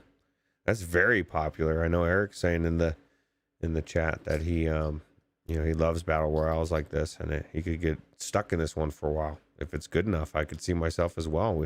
I don't even know how many hours Eric and I put into Pop 1. Probably 300, 400. I mean, it was ridiculous. I kind of miss it. I kind of miss Pop 1. Honestly. We should go in and check it out. Yeah, it's been a long time. But it's free now. It's free. It's free. We can bring anybody we want in there now. It's not one of these deals where people have to go drop $30 to play with us anymore. Like, people can just get in. That's true. And people always complain about the squeakers, playing with the squeakers, the kids. I'm not playing with randos. You know what I mean? I might have before, but yeah, I'm going to play with my friends, and you don't have to worry about that. Well, it's cool even if you are playing in public lobbies, because you're going in a squad of 3. So even if like everybody else is randos, you've still got your crew with you, so you can deal with them accordingly. Right. Absolutely. Yeah, and I mean, as far as Pop 1 goes, I mean, not only is it free to play now, but they've opened up modding and sandbox mode. The lobbies are fully customizable now. Like, you can play that game how you want, and there's I got to imagine by now there's got to be a good selection of custom maps for you to go play in. So it's not going to be one of these deals like everyone who plays it every day knows the map like the back of their hand and are going to eat you for breakfast. You know, like you can go into some fresh maps and have the playing field a little bit more even. Yeah, absolutely. Check out some new stuff too, right? Follow Success, when are they going to do a Pop 2? Well, it's kind of funny they call it Population 1, like you're on the island by yourself, but you go in squads of 3, so shouldn't it be Pop 3? It should be, but it's Population 1 team. There you go. Right. But anyway, I think that there's plenty of room for a title like Contractors Showdown. The question is how many other titles like this are being worked on right now that we don't know about? But even with that said, I mean, unless it's like a big studio coming out, I feel like this Contractors has proven itself. This studio has proven themselves to be kind of ahead of the curve with regards to their quality that they put into this kind of simulation style of battle title in VR. So I think that a lot of people are going to be into this game when it comes out. I think that if they market it right, they should be able to get a moderate to high level of hype going with it. And even though competitive multiplayer isn't exactly my favorite genre, I am looking forward to playing this one because I do like the battle royale structure and I think this could be very good. Yeah, absolutely. And I think if you chose all of the shooters, like these type of games, whether it be Contractors, Pavlov, and I'm reluctant to put Onward into the equation. If you were telling me there was a battle royale coming from the games that exist out there, this is the one I would want it to be from, because the guns are the best and it does feel the best. And so if you couple that with a battle royale, I think it's going to be phenomenal if they do it right. If they do it right, and I'm confident that they will. The question is because Contractors wasn't always great, right? Contractors came out in early access and it was kind of rough, and then it got better, and then they came over to Quest and it was rough again. So I think we're getting around some of that, Jank, by just having just the fact that this game is coming to all platforms at once. So we're not going to have to like take a step back in the middle of development like we did the first time. But I think maybe they've got a little bit more funding behind them now, where they've had their first game out already. They've got that experience to fall back on. So hopefully this won't be like a big work in progress the way Contractors was for a long time. Yeah, absolutely. Aceville says D-Day. Actually, he said cough D-Day. You know who makes every day into a D-Day? My mom! She does. That's true. Anyway, I think it's going to wrap up our headlines this week and get us into the week's reminders. And don't worry, friends, still plenty of show left as we get into this week's reminders. I didn't even look at the storefronts to see what was coming out this week, Roots. I just went by what I already knew was coming out, and we could be missing something pretty huge. But this first one, I mean, nothing huger than this first one that's coming out this week.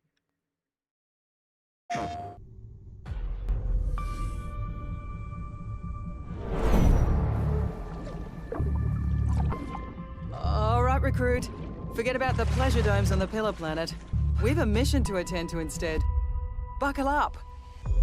We're going down.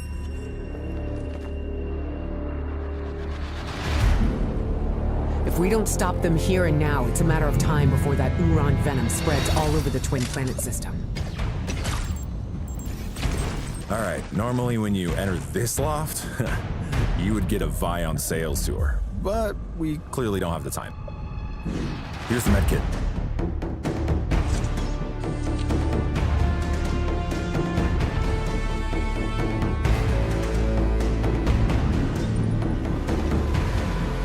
I wouldn't normally admit this, but in this condition, I can use some help.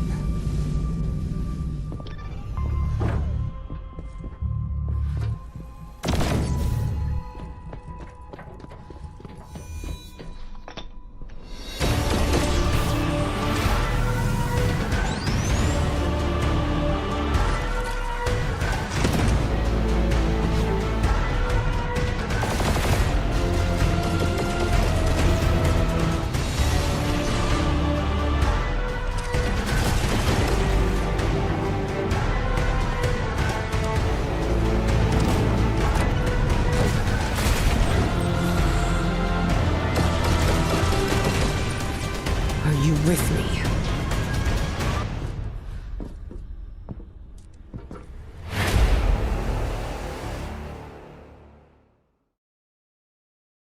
PlayStation. Hubris is out this week on PlayStation VR and Quest 2.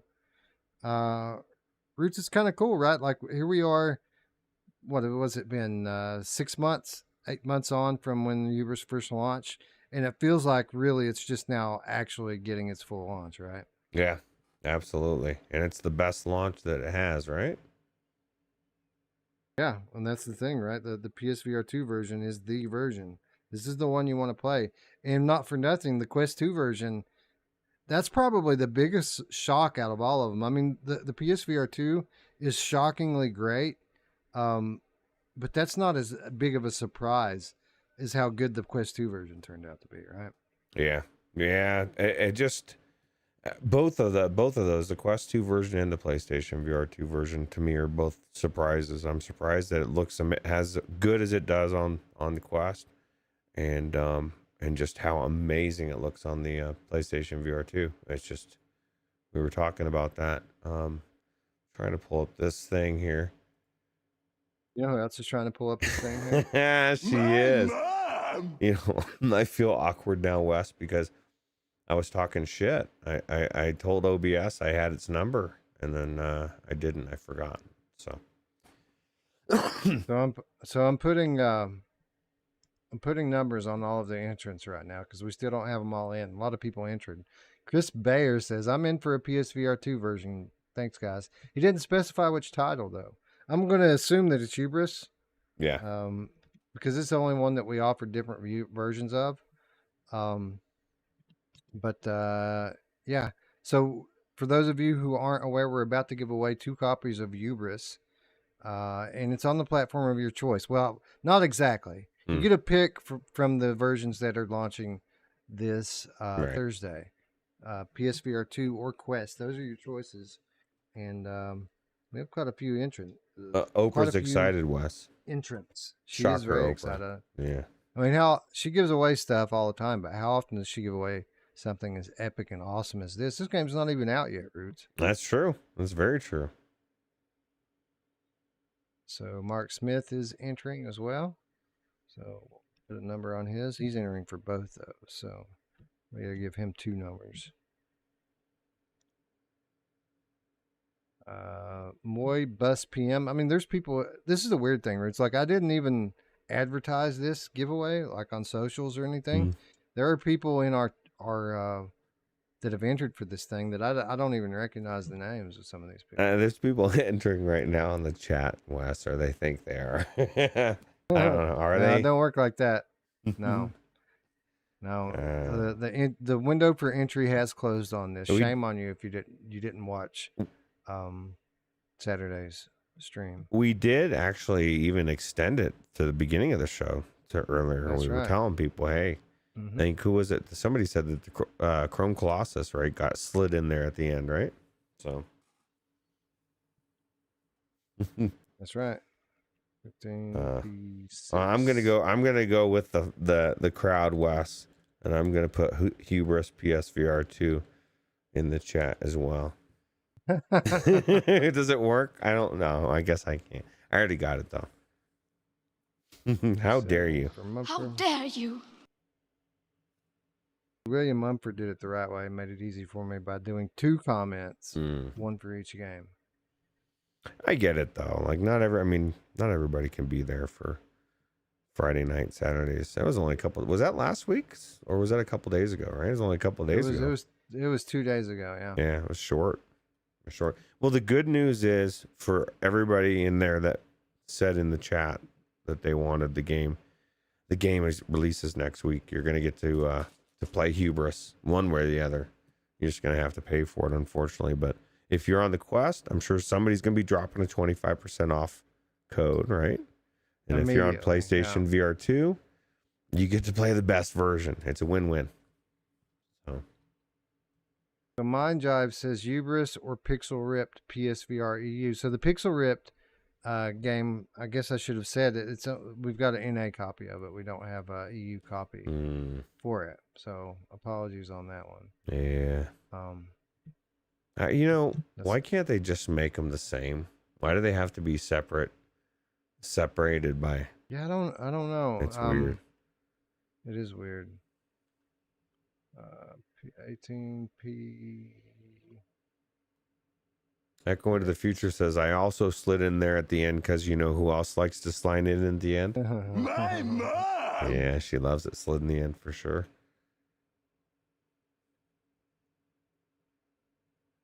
But let me ask you, Roots, I've got a number of notifications in my Discord that I haven't read yet. Are any of these you? What are they? Somebody's messaging me in Discord. No, I am not messaging you in Discord. You're on a show. I would never do that, Wes. Maybe I guess I would, but just want to make sure, Yeah, I'm like, fuck, man, he's not listening. Let's see here. Same thing for Carlonio Plum. What's a EU version of Pixel Rip? I'm feeling like I need to switch Oprah's because people are probably Yeah, I think that's a great there we idea. go. She's back. I did something. I messed up a little bit, Wes. I pulled up all my scenes first, or all the websites, or the props, and then I switched. I remembered, oh shit, I got to switch it to 1080p so people can read it. And then when I did that, it shifted all my windows off just a little bit. So I have to keep shifting them all in real time. That sucks. Yeah, it does a little bit, right? Yeah. So we're still going here. We're still counting. We're up to 24 entries for Hubris, and we're still going. Awesome Tatum wants Oprah to give him a Quest 3. Well, I'll tell you what. We start getting like massive support. Maybe we'll give away a Quest 3. Why not? That'd be cool though, wouldn't it? It would be great. We need to find someone to sponsor a giveaway like that. Yeah. That's how Ash does it. Yeah, that's the way to do it. Sponsor it. Who Zuckerberg. knows? Maybe we will. Maybe Zuck we will. will. Yeah. We need to do something good for the 2023 show. Maybe we can find a nice donor who would like to put their name on the 2023 show and give away some good shit this year. Yeah, absolutely. You know who else likes 360p? Samson says. My mom! Oh, man. She loves That's it. just, she calls that breakfast, bro. Yeah, she calls that the breakfast of champions. Apologizing, this is taking so long. That's but all you guys right. know how I'll it talk started. to the chat. Mark Smith says like and subscribe if you haven't. We appreciate that. Anytime anybody wants to subscribe, go for it. We appreciate all the help we can get. We're trying to get to 4,000, right? Wes, isn't that the sweet spot they say? Well, It is now. Yeah. Now that we've hit 3, 4 is the next one, right? yeah. I want to hit 50 like GT. Oh wait, we got it. GT's 50 years old. Yeah, no, he sure looks really good for a 50-year-old. No, 50,000 subscribers, but that's that comes with busting your ass like GT. He's always Yeah, streaming. we don't want to do that. No, Don't that's bust too my much ass. work. Keep going, man. We're up to 33 entries now for Hubris. Wes is having trouble getting them numbered. Yeah, so this is the problem. Literally, Wes was in the process of numbering everything when we had the little bit of a debacle earlier in the show. Everything got thrown off, and we just kind of got started a little early, even though we were late. And yeah, ever since then, we're playing catch up. But Wes is doing an amazing job hosting and running this giveaway. And we're keeping the suspense up, man. Like for the last 5 minutes, all of you have thought I could be the winner. And the reality is most of you aren't. Unfortunately. Yeah, most of you are losers Well, of this game. But you're winners of this game. in my mind. That's all that matters, right? Phil Yarn says, I need something good for my PSVR 2. It's getting a little dusty. Well, Phil, I'll tell you what. Hubris for sure, which you've probably already played through, so maybe that's not going to be a consideration. I've been enjoying the hell out of Zombieland Headshot Fever. That's the best version of that game. What else? Soon Synapse will be coming out in what, July 4th, right? Few That's weeks. what I heard. I heard that out in front of a stream somewhere.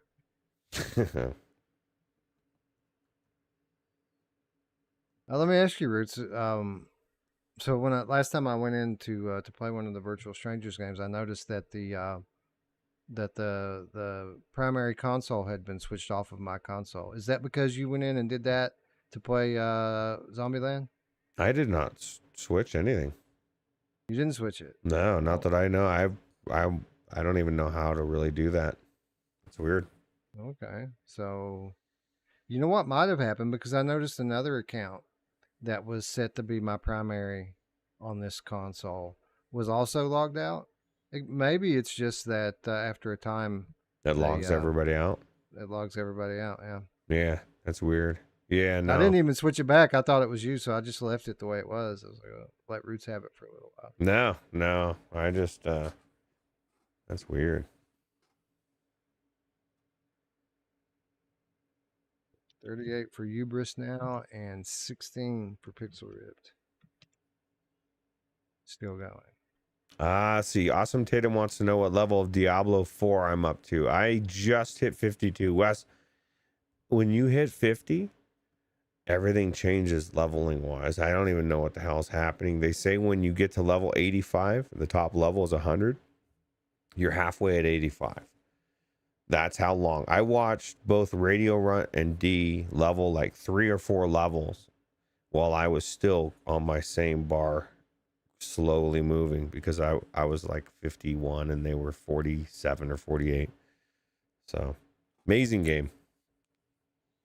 I think it would be amazing in VR. And I think, Wes, what you were saying, I don't think, as long as they kept the game 3D, or not 3D, third person like it is, and everything the same way, because I'm using a controller, you could easily, and the big caveat would be the screens would have to be super clear to have all that reading, then you wouldn't mind. You would just be in the game and you would be looking around the world, and it would be actually cooler because it's top down and you kind of miss a lot of what's going on around because it is top down.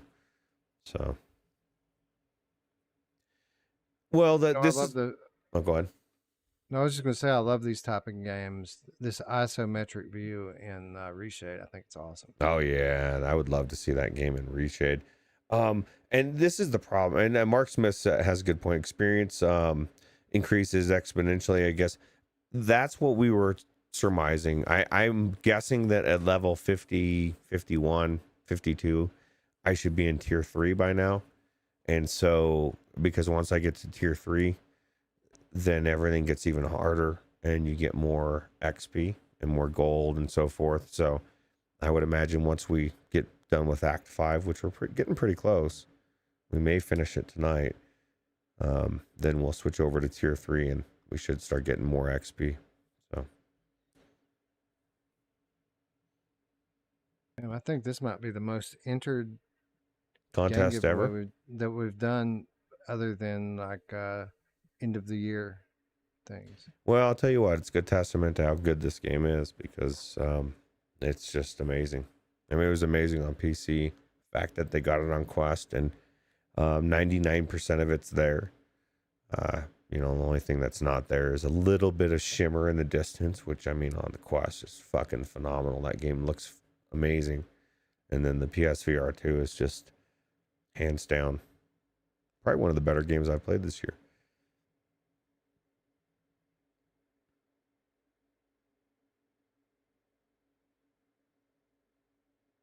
$53 and counting, Roots. 53 and counting, man. Yeah. So the competition, and people are watching their odds drop in real time. Wes is just announcing it, and it's like, man, it's 53. I'm like, fuck, man. I thought, usually you want them 15, 20 people to. Tech's probably going to win it. Yeah, Tech was one of the people that entered today when I put the last call out on the Discord. But you can tell that he didn't watch the show the other day. But there was something in his comment. I don't even remember what it was, but I could tell that he just came in and left a comment and didn't even watch the video. Tech, come on, man. Come on, man. What you doing, dude? Hey, listen. Oprah is excited about the giveaway. We can't just cut her out of the deal. I can bring Shocker Oprah back if you want. Teach these people a lesson, Roots. Teach them what it means to complain. Put That's Shocker right. back up. Yeah, where is Shocker? Oh, there she is. Free stuff and killer deals. There you go. This is what happens when you complain, people. Who was it? That was somebody. They were complaining about it to take it down, and then I brought it back one more time, just for old time's sakes. Prophecy 777 says missed half the show at work. Well, you can go back and watch the other half. Appreciate you picking up the show at work. Yeah, thanks for joining. Yeah, Tech always wins. Tech has some kind of secret trick. I think he stops time or some Mandela effect, or I don't know. It's a conspiracy. Stargate. Yeah, he's using a Stargate. Shaka. All right, you can switch it back now, Rich. You don't have to punish these people any longer. But if you guys say it again, we're going to stay on Shocker. Yeah, it's free stuff. I thought I had another one. Maybe I do. Yeah, we used to have a few of them, yeah. I wonder if this one actually works or not. It might not be a working one. We'll see. Let me see. Let me do a little test here. Oh, yeah, there you go. You get a game, and you get a game, and you get only go. two of you, Perfect. though. All right, so I think we just put the last entry in, Roots. 60 people have entered for Hubris this week. 60. We did it! 60? That's Jeez, crazy. man. That's This a is lot. less than 2 days. Less than 2 days that this one's been up. And we've got That's 60 insane. people that enter for it. That is insane. Yeah, Let me just that make may sure. need an epileptic warning. That's why we don't try to leave it up too long, because people have said that. They're like, dude, that's going to give me a seizure. We don't want to cause any seizures. We just know that Oprah loves VR, and she loves giving away stuff. And so we just bring her around to lighten everybody's day when we give free stuff away. Taking a quick stroll up through here to make sure I didn't miss anyone who left a comment. Because that would suck if we missed somebody. People hate it tech, but I love it. I love when tech wins stuff. Tech's here 99% of the time. He deserves to win stuff as much as he does. That's right. He wins because he's here, right? Yeah. He's always here. Absolutely. Except for Saturday, apparently. Yeah, what the hell, bro? You're not supposed to have a life. Friday, not Saturday. Friday.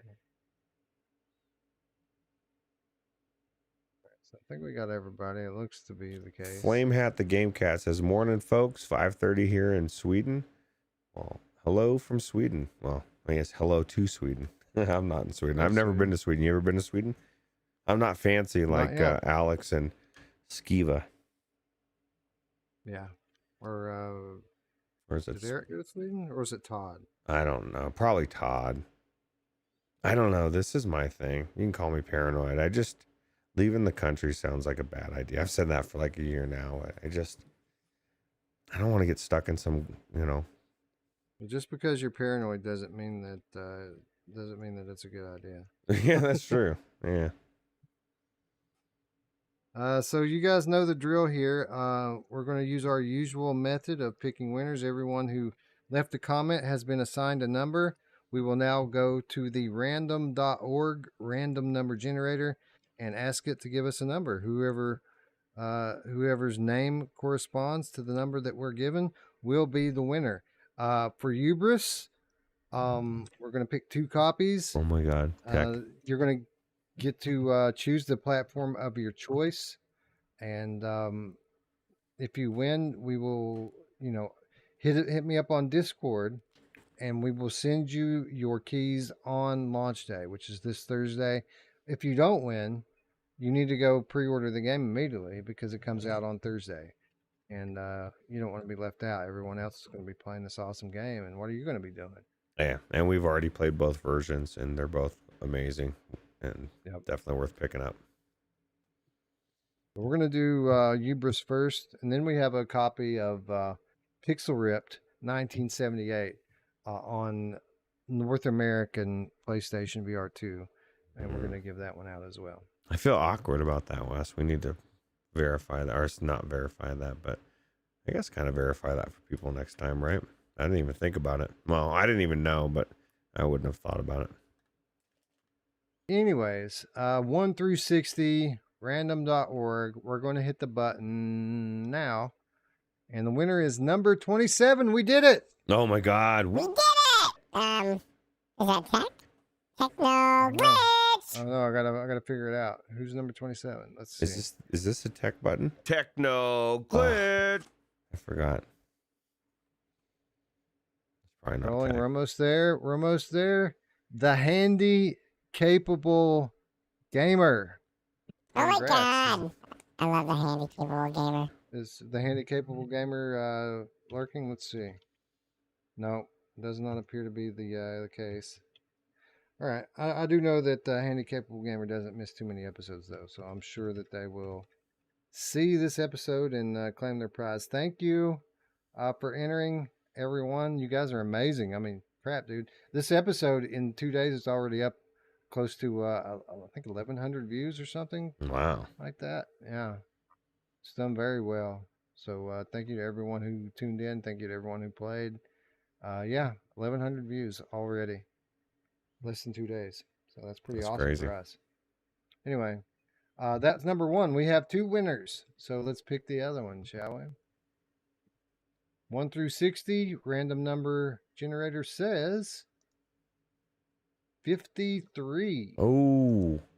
So one of the late entrants, or one of the early ones, I think. I think it's how that works. I think the newer entries get the lower number. The later entries. Really? Get the earlier entries get the later number. Yeah, because they have them ranked by newest entry or newest comment first. So, oh wait a minute. Then that would be the opposite of what I just said. So yeah, this would be someone who. Oh, tack. No, I had it right. Oh. This would be an early entrant. You just took people on a yo-yo ride if they were like at the end. They were like, "Oh my god! Oh wait! Oh my god! Oh wait!" But actually, Roots, I had that wrong. No, I'm just kidding. So this should be an early entrant, somebody who actually watched the show live. Tack says 53 is him. Just not even look it up. Just give it. Inner Black Ninja. Nice. Congratulations, Inner Black Ninja. You have won a copy of Hubris. So hit me up on Discord. Lethal Weasel VR. Well, no, I don't even call myself that anymore Wes. on there, do I? Wes. Virtual Strangers Wes. So yeah, look me up on Discord. You'll find an invitation link in the description down below. Just join our Discord. Claim your key. We'll have it ready for you on Thursday. And if you don't claim your key, we're going to give it away again next week. So claim your key. There's still hope. Although I don't see, I couldn't wait, Wes. I'd have to play this on opening day or Yeah, for sure. release. Anyway, congrats to the handy capable gamer. Congrats to Inner Black Ninja for winning Hubris. We do have another key to give away though. Roots, let's give away this copy of Pixel Ripped 1978. This one we had, let's see, 25. We had 25 entrants for this one. Okay. And I'm assuming you already got the numbers on there. Yeah, everybody. Okay. Yeah, I did it all at once. So 1 through 25 at random.org. Random number generator picks 2. Oh wow. So this would have been somebody who entered late. Someone, yes, one of the late entries won this one. And that would be, let me scroll way back up.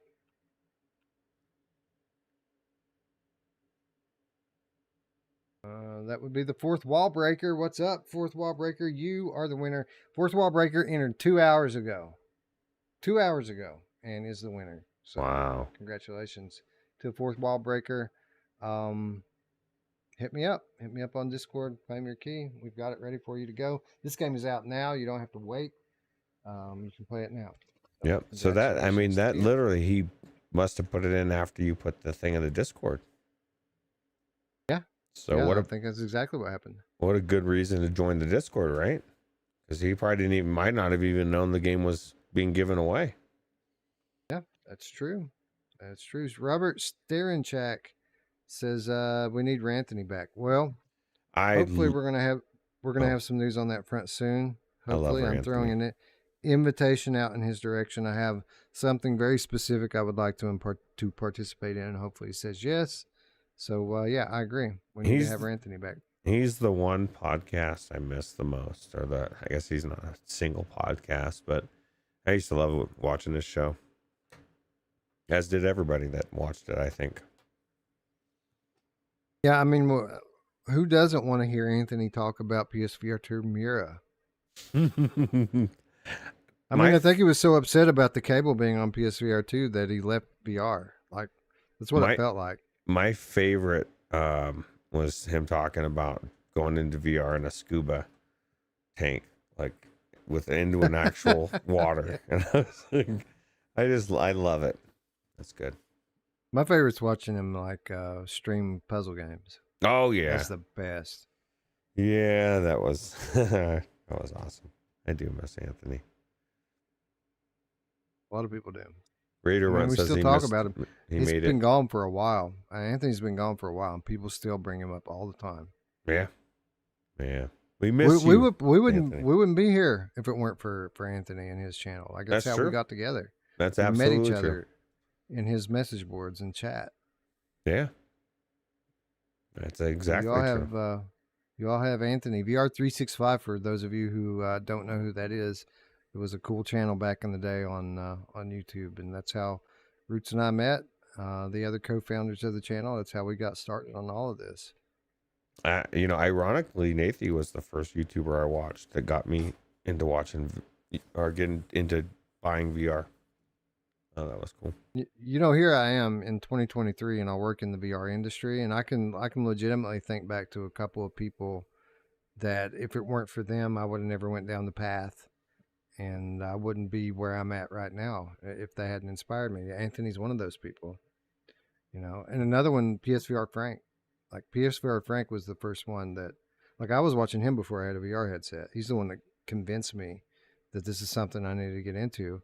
And then subsequently, he was kind of the first YouTuber that went on to do more in the industry and show me that it was possible, because Frank wasn't huge when he got his job. He was just like a normal size YouTuber, and ended up getting the job that he still holds to this day. So again, if it weren't for these people, then I would have never started doing this. And if I had never started doing this, I wouldn't be doing what I'm doing now. So yeah, it's crazy, right? Yep. Anyway, hopefully we'll have Anthony on soon and we can all catch up with him. He said Chatty's in the chat says, the first one I saw that got me into VR no longer streams was a guy who won the very first HTC Vive before it was released. I forget his name. Okay. He's an HTC guy.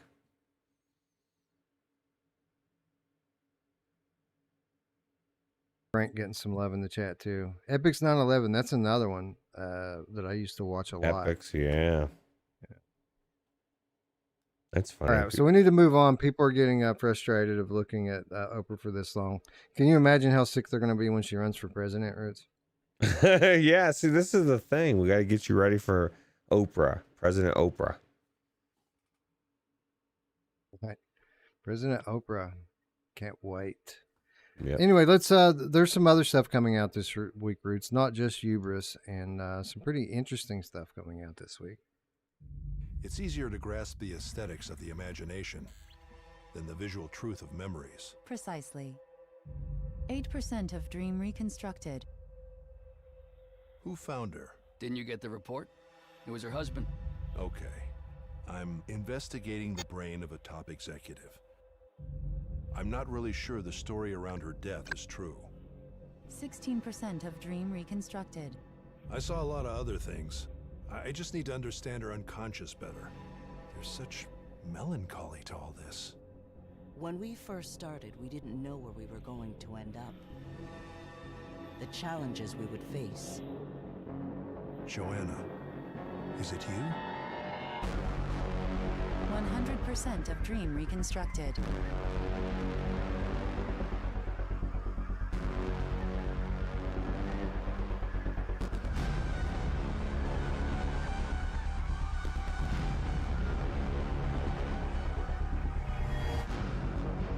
What the hell happened here, Russell?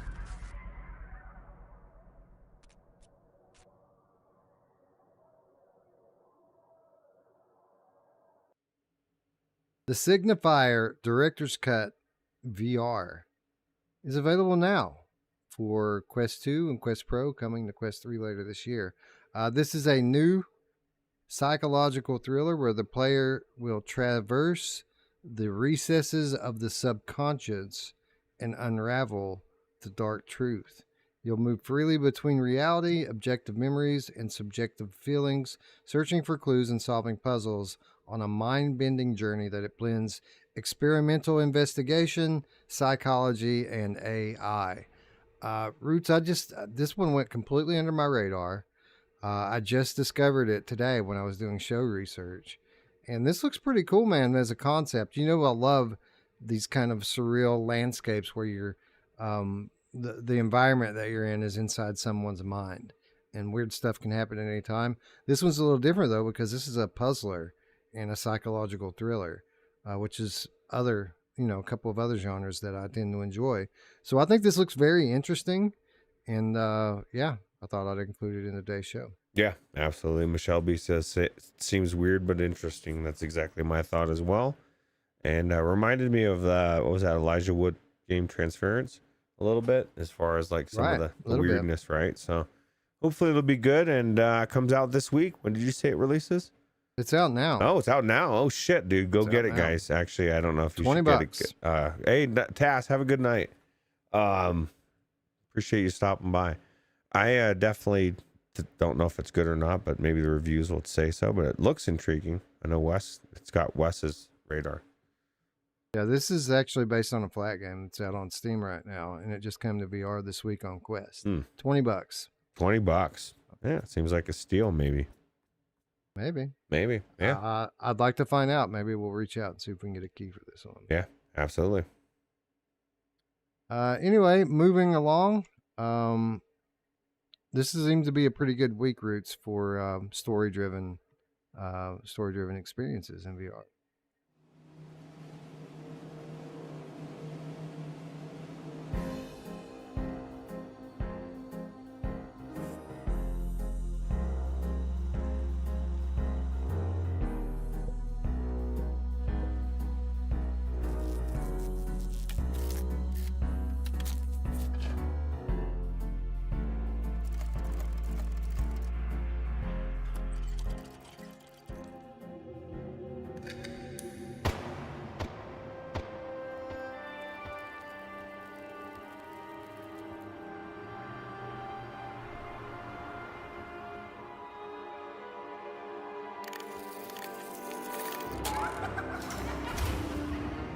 Are you ready, ladies and gentlemen? Jump ready now! Don't move. I'm coming to get you. I am the star of this show, and the audience is waiting.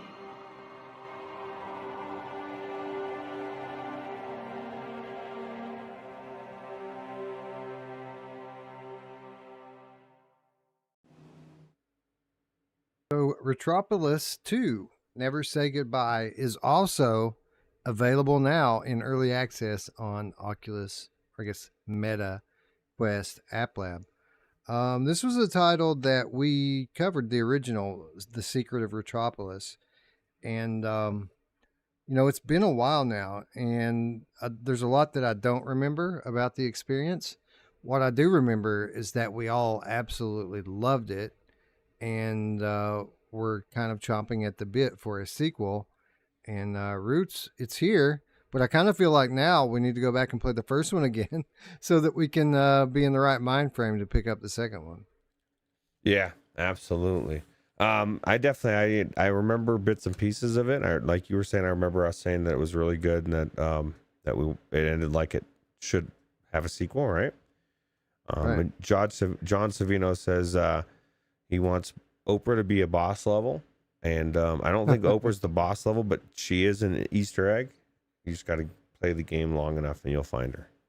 At least that's what I heard. Keep playing. Yeah, just keep playing. You'll find her. Yeah. But yeah, no, I'm pretty stoked for this. As I recall, I mean, it gave you the heavy, like, I expect you to die vibes, the way the kind of puzzles work. But it was much more story driven than even that game was. Like, this game heavily relied upon the story, and that was kind of the coolest thing about it, was the story that it told. So cool that this one just kind of flew under the radar, and then all of a sudden it's out. Like, I do think they revealed it a few months back. Like, they put a teaser out and revealed that this was coming. But who knew how soon it was coming, Roots? I mean, this thing, it's out. It's out now. Oh my God. On App Lab. Just on good luck finding it. Eric says to check your Discord DMs. Maybe that was him messaging you. Oh, I must have been. So I will do that as we move into our next release. And this one's a very interesting story as well.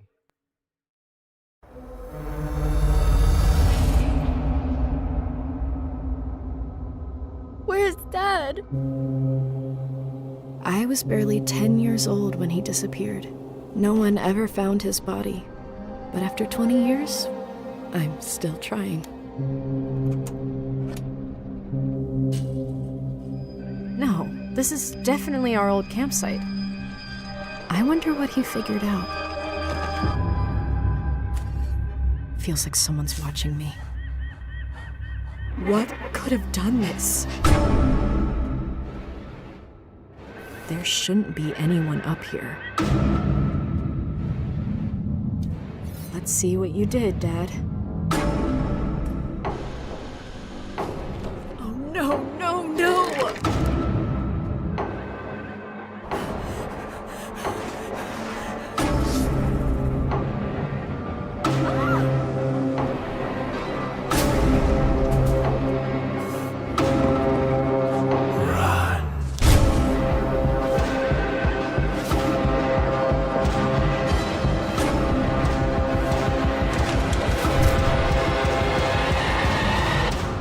Oh God, there's fresh blood on the blade. There's no going back.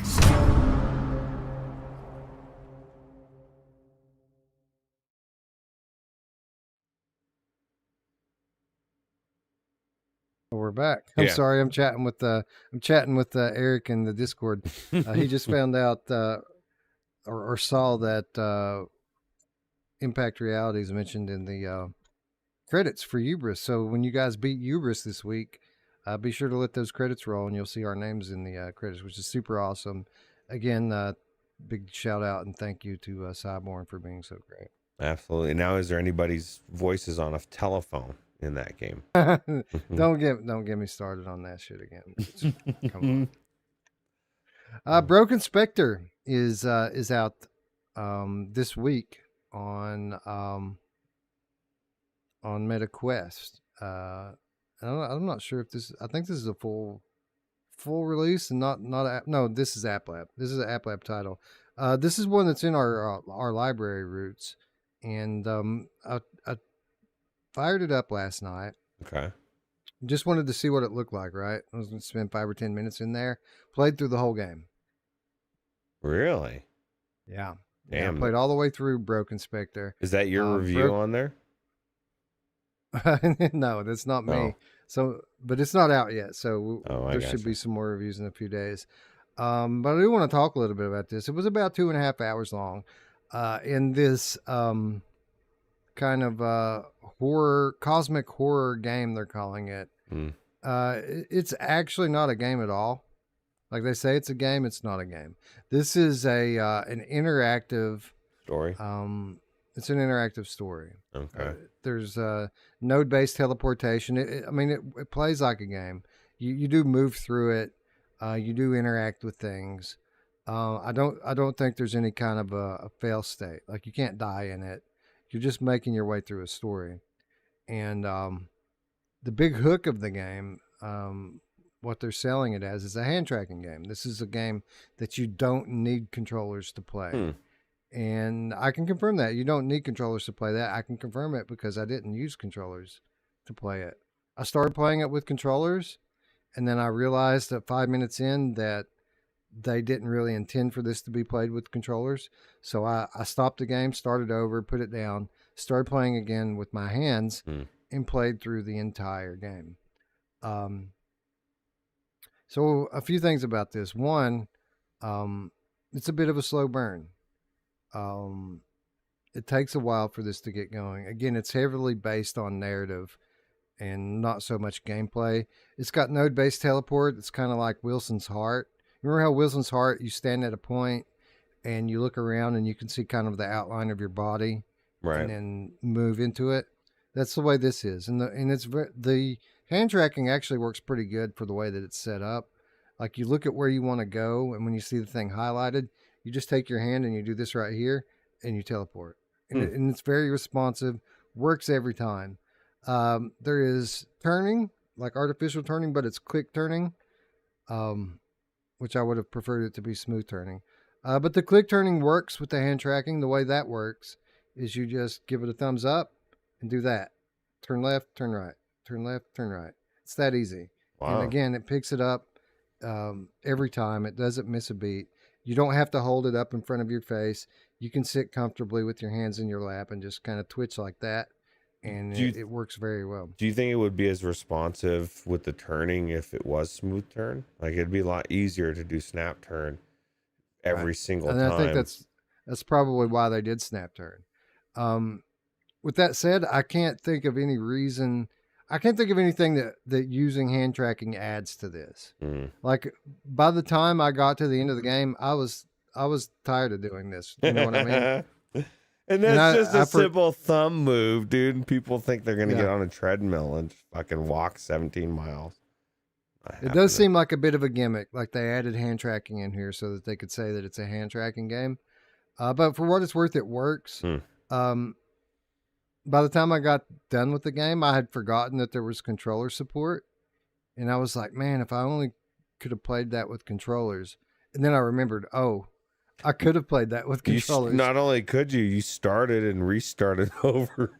So that's funny. Yeah. My question to you is, did you feel like it was worth it? Because you were abandoned 25 years ago by your father. And now he's calling me. Fuck you, man. Like, enjoy the mountain, bro. Dude, I was a kid when you left. I'm upset. Well, that's the thing about this game.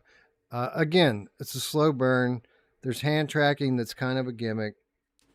It's not really a game. It's an interactive story. But holy crap, man. By the time you get an hour into this thing, the story takes off. Really? And it is awesome. It's incredible. The story is so unique and thought-provoking.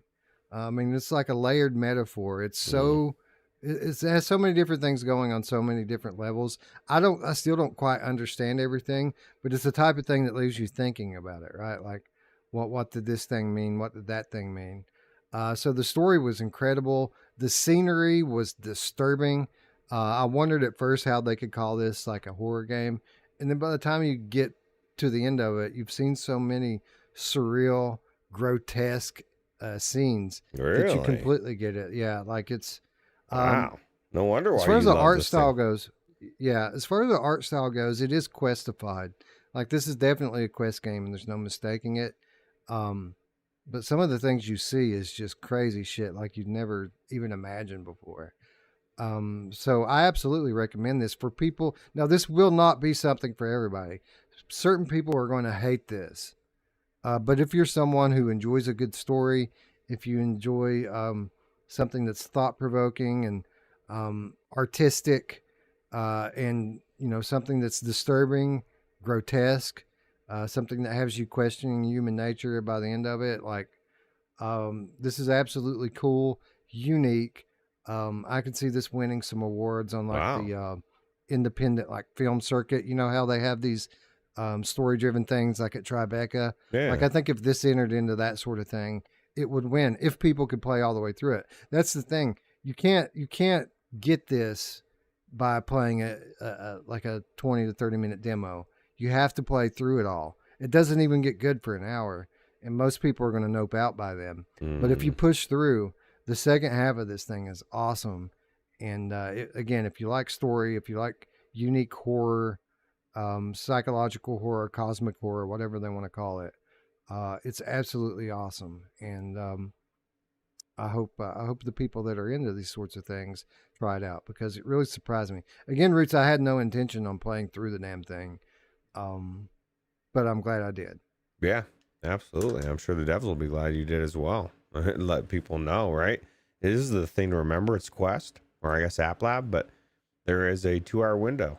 And Wes just said it starts to get good. It's a slow burn, but it's about an hour in. So you're going to be able to see where the game is starting to turn and get good before.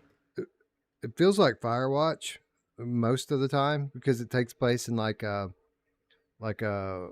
national park, a forest, like a national forest, and you're moving down trails and stuff to walk through it. It gets annoying at first again because you're using hand tracking to move. Again, you don't have to. I highly suggest using the controllers. But you're teleporting around, and a lot of time is spent just moving. It's like a point and click is what it's like. You know, it's not like dash teleport, it's blink teleport. So you pick a spot to move, black screen, and then you're there. You pick another spot to move, black screen, and then you're there. And you spend a lot of time just moving down trails, like instead of going, you know, and magically being where you need to be. You're just click black screen, click black screen, click black screen. This thing, they could have had it over with in 90 minutes if they'd cut out a lot of stuff that's unnecessary. But I get why they left it in. They want to immerse people and make them, you know, feel somewhat like they're there. Yeah. But again, the story's so cool and the imagery is so disturbing. The ideas that they're playing with here are so profound that I really liked it. It was really good. And the developer, you mentioned the developer. This is from Stitch Media. Or I guess they used to be Stitch Media. Now they're Games by Stitch is what they're called now. And for those of you who don't remember, this is the studio that brought us Flow Weaver. Remember Flow Weaver? Yeah, I do remember Flow Weaver. The old school Gamecast says Blair Witch meets Firewatch.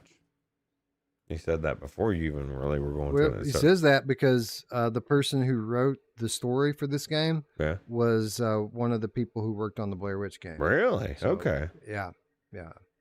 Oh, super cool. Yeah, that makes sense. It feels like Firewatch when you're playing it, like the vibe of it. Dude, okay, so this is the thing, and I was going to do a disclaimer, and I decided not to. I should have. James says, I can't find the game on my mobile app. Not sure what I'm doing wrong. I wish Meta didn't make it so hard to find App Lab games. Yeah, that's it. Just you have to spell it exactly this perfect, and if you're off at all, and I don't think it's out yet. But I can drop the link in the chat here. There is a page up for it. I don't know how much it's going to cost. I would caution people about paying more than $15 or $20 for it. It is kind of short. It is story driven and not very much in terms of gameplay. But if you like a nice, unique story that's thought provoking and disturbing all at the same time, then you're going to dig it. I'm preemptively doing my wish list for later. There we go. Link in the chat to the App Lab page for this. So you guys can check it out. If you want to tag me up on Discord later, I'll post it in there as well so you guys can find it. But it's pretty cool, man. It's pretty cool. It's not for everybody. Again, some people are absolutely going to hate it. It's the reason why I'm talking about it now instead of suggesting that Eric and Ruuts play it and we talk about it on Friday, because I think they might get frustrated with it before it gets good. So you guys can play it, and if you want to talk about it on Friday, we can. But I just talked about it, so we don't have to. But shout out to Stitch for sending us a key. I really enjoyed it, and glad that I picked it up last night. I was just bored before bed. I wanted to play something, and I thought, well, you know what? Let's check this out, and it turned out to be good. What about Diablo 4? Wes is like, no, never happening. Oh, see, I'm done, Ruuts. I picked this up, I played it, now I'm done. I can move on to the next thing. Yeah, that's not happening with Diablo 4 for a while. That's such a deep game to it. Crazy. Warning, everyone. Apps from App Lab haven't gone through the full Oculus review process, so this may include unknown issues relating to comfort, performance, or other factors. Beware, everyone. This has not got the Oculus seal of approval. Dun, dun, dun. Zuckerberg would not approve. Well, we say fuck you, Zuck. Actually, Zuck, we want you on the show. Would you come on the end of the year show? Probably not now, right? Yeah.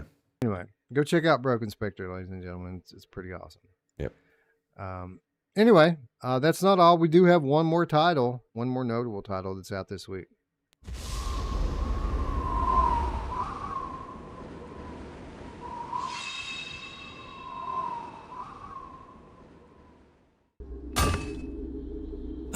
have nothing to say to you until you've proven yourself.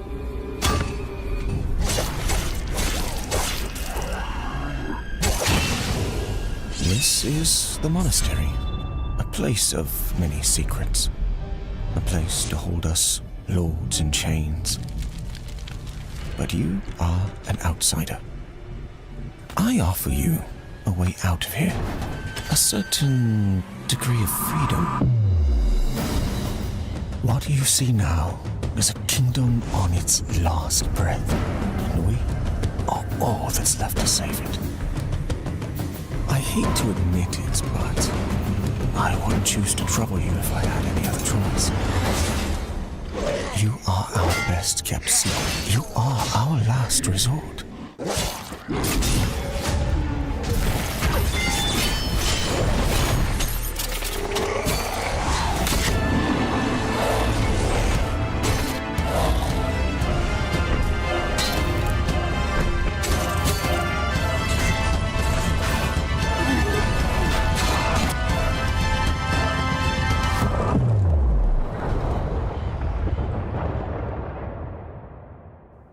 Greetings. I am Rayala.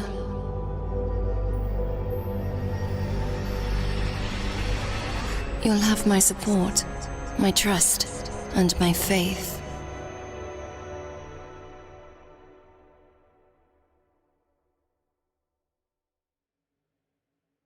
Grimlord, out this week, coming to Steam Early Access this Thursday, June 22nd. Ruuts, Grimlord is a dark fantasy VR game for PC VR, PSVR 2, and mobile VR headsets. They're calling this an action RPG in the vein of Dark Souls, which is going to be music to a lot of people's ears. Yeah, I love Dark Souls. Elden Ring's my favorite of all of them. And yeah, so if I can do it in VR, like I was telling you before or during the trailer, I just want melee that I can swing my sword, not have to parry, not forced into parrying. And I don't want my melee to feel like I'm running through water or molasses. I just want it to feel good. If that means some people waggle, fuck it. Let them waggle. I'm not going to. I just want the melee to flow, you know? Very few melee games get it right, I think. So yeah. This is it is a pretty good genre though for PC VR. I feel like we have a few of these games. True. And typically they turn out pretty good, like Legendary Tales, for example. Oh yeah, absolutely.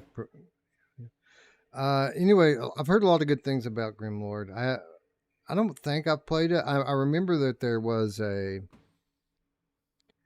demo on Steam a while back for it, and I might have played it for a minute, but I don't have any lasting memory of it. So maybe I did and maybe I didn't. But I keep hearing great things about this game. We do have access to it thanks to the developers at I think it's Metal Cat. Is that what they're called?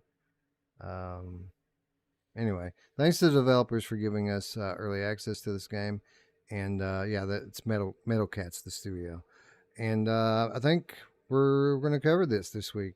Is that right, Bruce? Yeah. You want to check this one out? I think so. I think it'll be good. Looks cool. Definitely. What are your thoughts on Oprah being a Grimlord? John Savino says Oprah's a Grimlord. I've never heard that before. I don't think it's true. But maybe. She might be. She might be. Maybe that's what she'll become if she wins the election. She'll be a Grimlord. She'll be a Grimlord. Harvey Weinstein will come be her VP, right?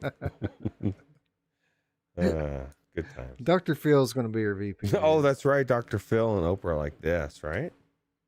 Dr. Phil will be the Surgeon General, even though he's not really a doctor. How cool would it be, actually? I would love to see that play out.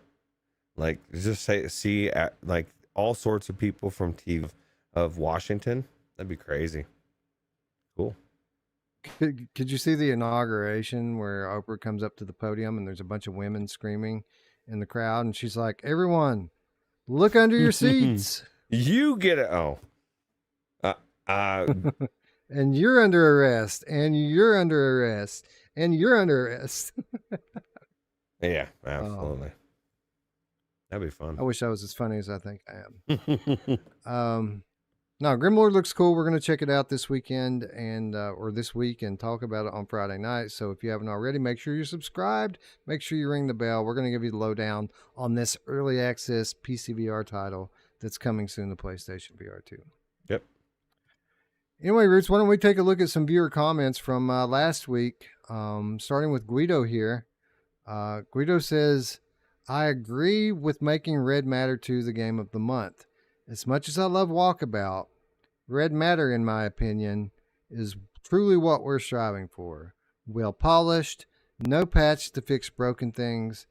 Just my humble opinion. And I got to agree. I think we did the right thing choosing Red Matter 2 as the game of the month last month. Yeah, absolutely. Although I was torn. I was torn myself because, Walkabout Mini Golf, a lot of people just say, hey, it's mini golf. No, they nailed it. That's the best mini golf game I've ever played. I definitely,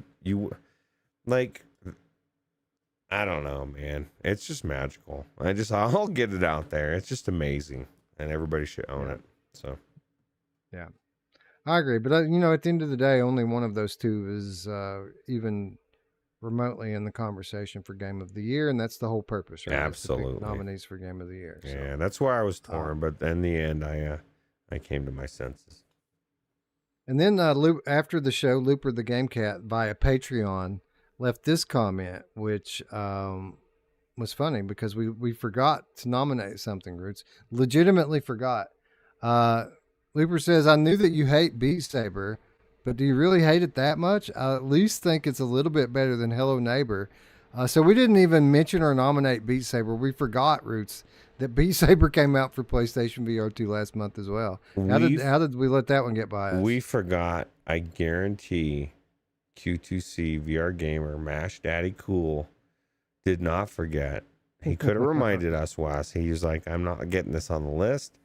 I think somebody said something in the chat and it just never really got addressed during that show, because I could have sworn I remember seeing it and then something happened. I didn't see it. But I didn't see it at all. Would it have won Game of the Month? No. No. So. No, my apologies. I did forget Beat Saber, and it does absolutely deserve to be on the nomination list. I mean, it's friggin' Beat Saber, right? It's a big deal. But it's not the story of the month. Like, even among people who play exclusively on PSVR 2, like when Beat Saber came out, people talked about it for a few days, but now, life has gone on. People are still raving about Red Matter 2 on almost daily basis now. So I think we did the right thing, and I think if Beat Saber had been on our list, it would not have mattered anyway. Yeah, Beat Saber, I mean, it's just not going to win against Resident Evil 4 or whatever. I mean, let's be honest. I mean, I have a hard time believing Red Matters 2 is even going to win, but should be up there, at least in the list. There's just a lot of amazing games coming out. Yeah, Red Matter 2 is freaking incredible. And again, I have to insist, Roots, that you finish that game because you don't even get it yet. You don't know how good it is. Is there a gun in it? There is a gun in it. You're like, Roots, the fact that you just fucking asked that question, you need to get in that game and play it. Even the puzzles later on are better than the early puzzles. Like, everything's better. The story gets better. Everything gets better as you go in that game. I wish that PlayStation would do something extra and give me Twitch chat in my headset. That would complete me, because there's so many times I've thought of streaming things and then I'm like, because if I'm going to play something, I want to play the best version of it, right? I'm going to slum it in PCville just to be able to read chat. That sucks. All right, so this is what you need to do.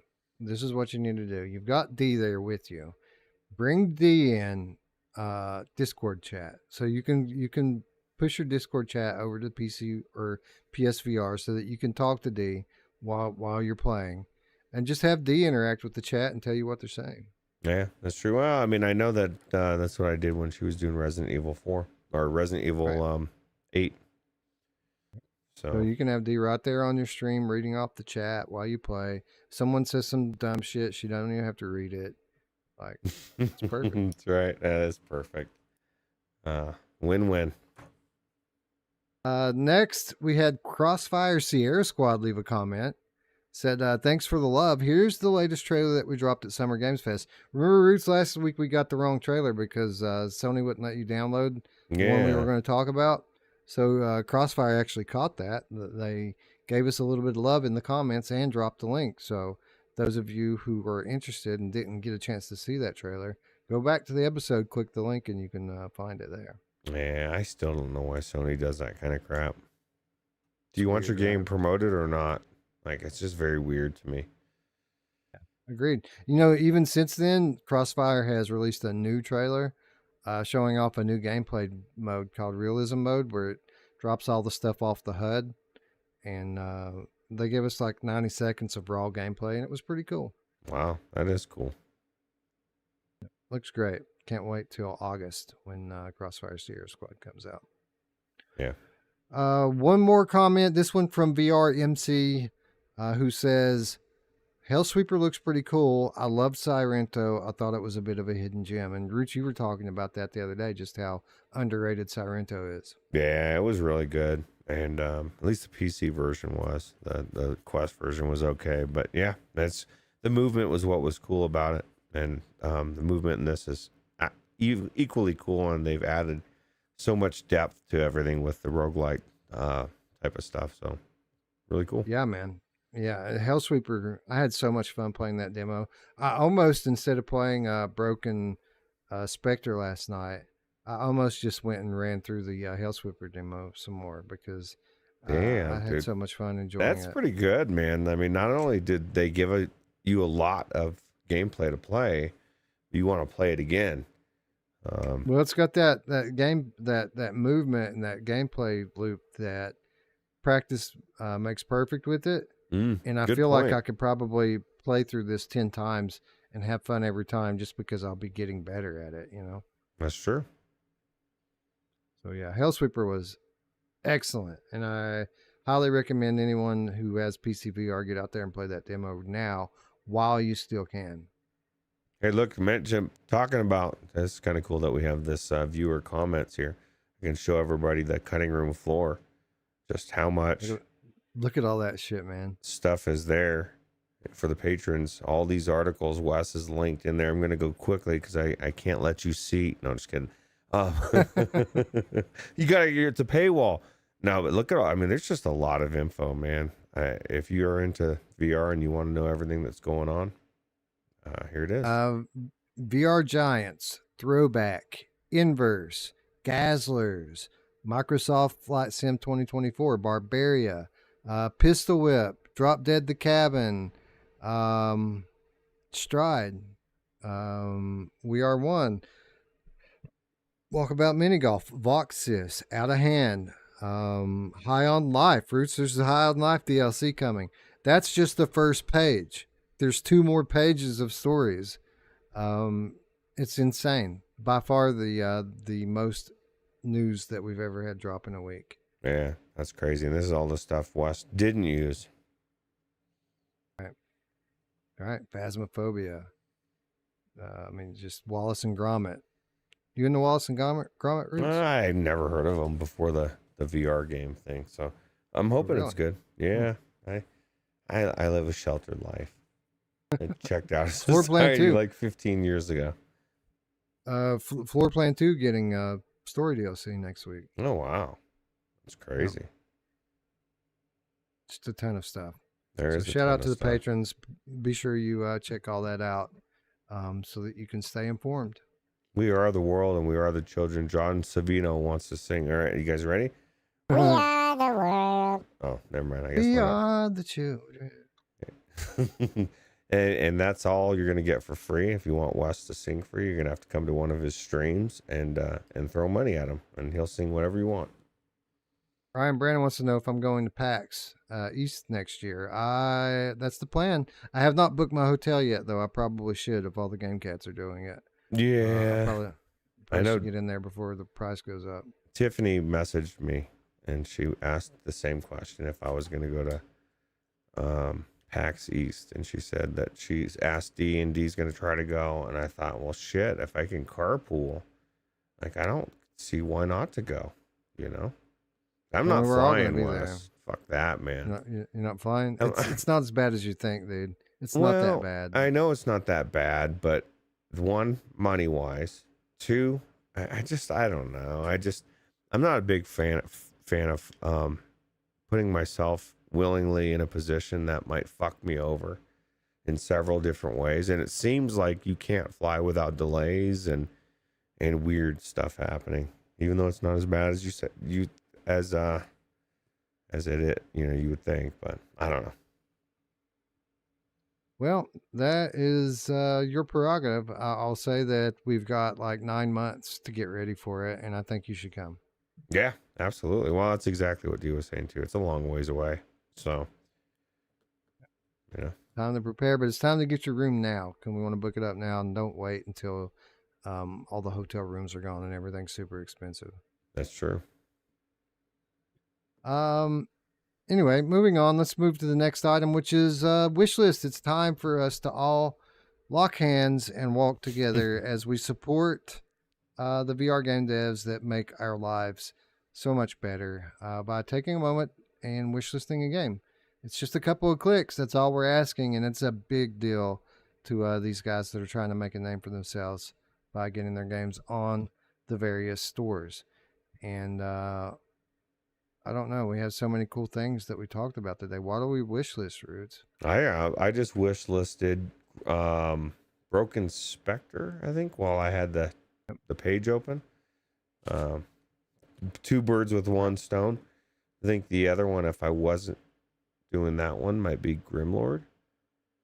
I'm going to do the Signifier. I think the Signifier looks cool. Yeah, I think it's a good one. See, I don't even know what Signifier was. What, $20? Yeah, it's actually very reasonable.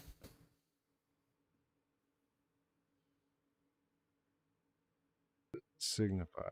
That's not even an App Lab title, Ruuts. It's on the main store. Virtual Slayer Cat says Wander on PSVR 2. It's not even it's a no-brainer. I agree.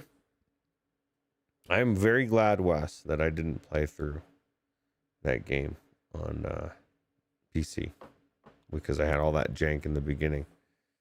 I mean, I did play through some, but how funny is it? How funny is it that they added a feature into the watch that allows you to locate lost items? I think it's very funny because, I mean, not even funny. It's actually amazing. It shows you that these developers care.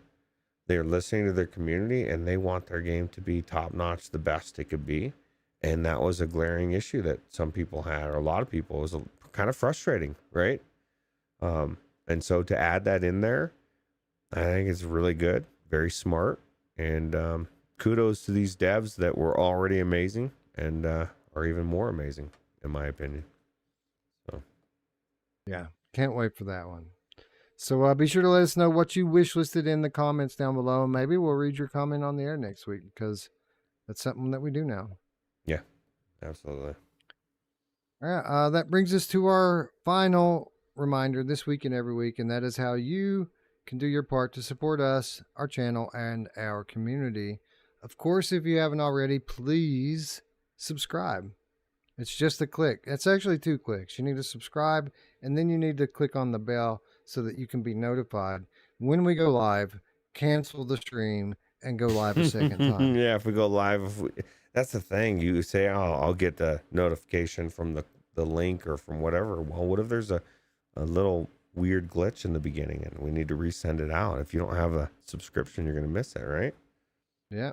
How many people missed the beginning of this show and all the crazy shit we did before we had to scrap it all and make it private? Oh man, it seems like it was a week ago. It's only a few hours. Yeah. So yeah, thank you to everyone out there who's already subscribed. Thank you for those of you who are sharing with your friends. That's just as huge, helping us to grow. We don't play games with the algorithm, guys. We don't do dances. We don't pay for views to boost our videos up and get them seen. We just come here and tell the truth every week and let you guys take care of the rest. So we're scared of Reddit. Thank you for your support. We are scared of Reddit because they don't like self-promotion. So if you want to share it there, people will love it, but we can't. Please do. Reddit and Twitter; those are the best to spread the word. Yeah. If you want to do a little something extra, you're already subscribed and you want to help out even more, you can support us on Patreon for $3 per month. You'll get access to our weekly show notes, insider updates, occasionally some exclusive content, all for less than $1 per week. And you get to feel good about yourself knowing that you did your part to help us buy Apple Vision Pro in the year 2027. Right. Or travel, you know. I mean, Wes has traveled. East. Helped me get to get a PSVR 2. Yeah. You guys have done a lot. So thank you. Thank you to everyone out there who supports us monetarily. We wouldn't be able to do everything we do if it weren't for you. So thank you. We appreciate all of you. And then, if, you know, maybe you don't have any money, certainly understand that in today's economic climate. The good news is that you can join the community for free on Discord. There is an invitation link down below. All you got to do is click that. You'll be greeted at the door. I guarantee you, our community is awesome. And it's not just all VR stuff. I mean, we share everything. We share our wives. No, we don't share our wives. we it's not that kind of community. Yeah, maybe some of them do, but not that I can see. But no, man, we hang out, we talk about music, we talk about comedy, we watch police chases together, and we talk about VR and God knows what else. It's a cool community, a cool place to be, absolutely free. All you got to do is click. And somebody won a game tonight, we assume, because they got Wes's last minute. Hey, if you didn't sign up for the giveaway, make sure you get in there. And they were like one of the last people that for Pixel Rip, right? Yeah, so, fourth wall breaker, I think it was. Yeah. So you never know. Could get you a game. Just be in there. Yep, that's right. So shout out to all the Discord community members out there. Be sure to join up. Don't forget to click in the link there and sign up for your chance to win a Quest Pro. That's at the very top of the description. And I think that's our show. Yep, that's it. We did it, Wes. We did it, Roots. And with that said, friends, I'd like to thank you all once again for watching. For Roots, I'm Wes. We'll see you Friday. Bye now. Take it easy.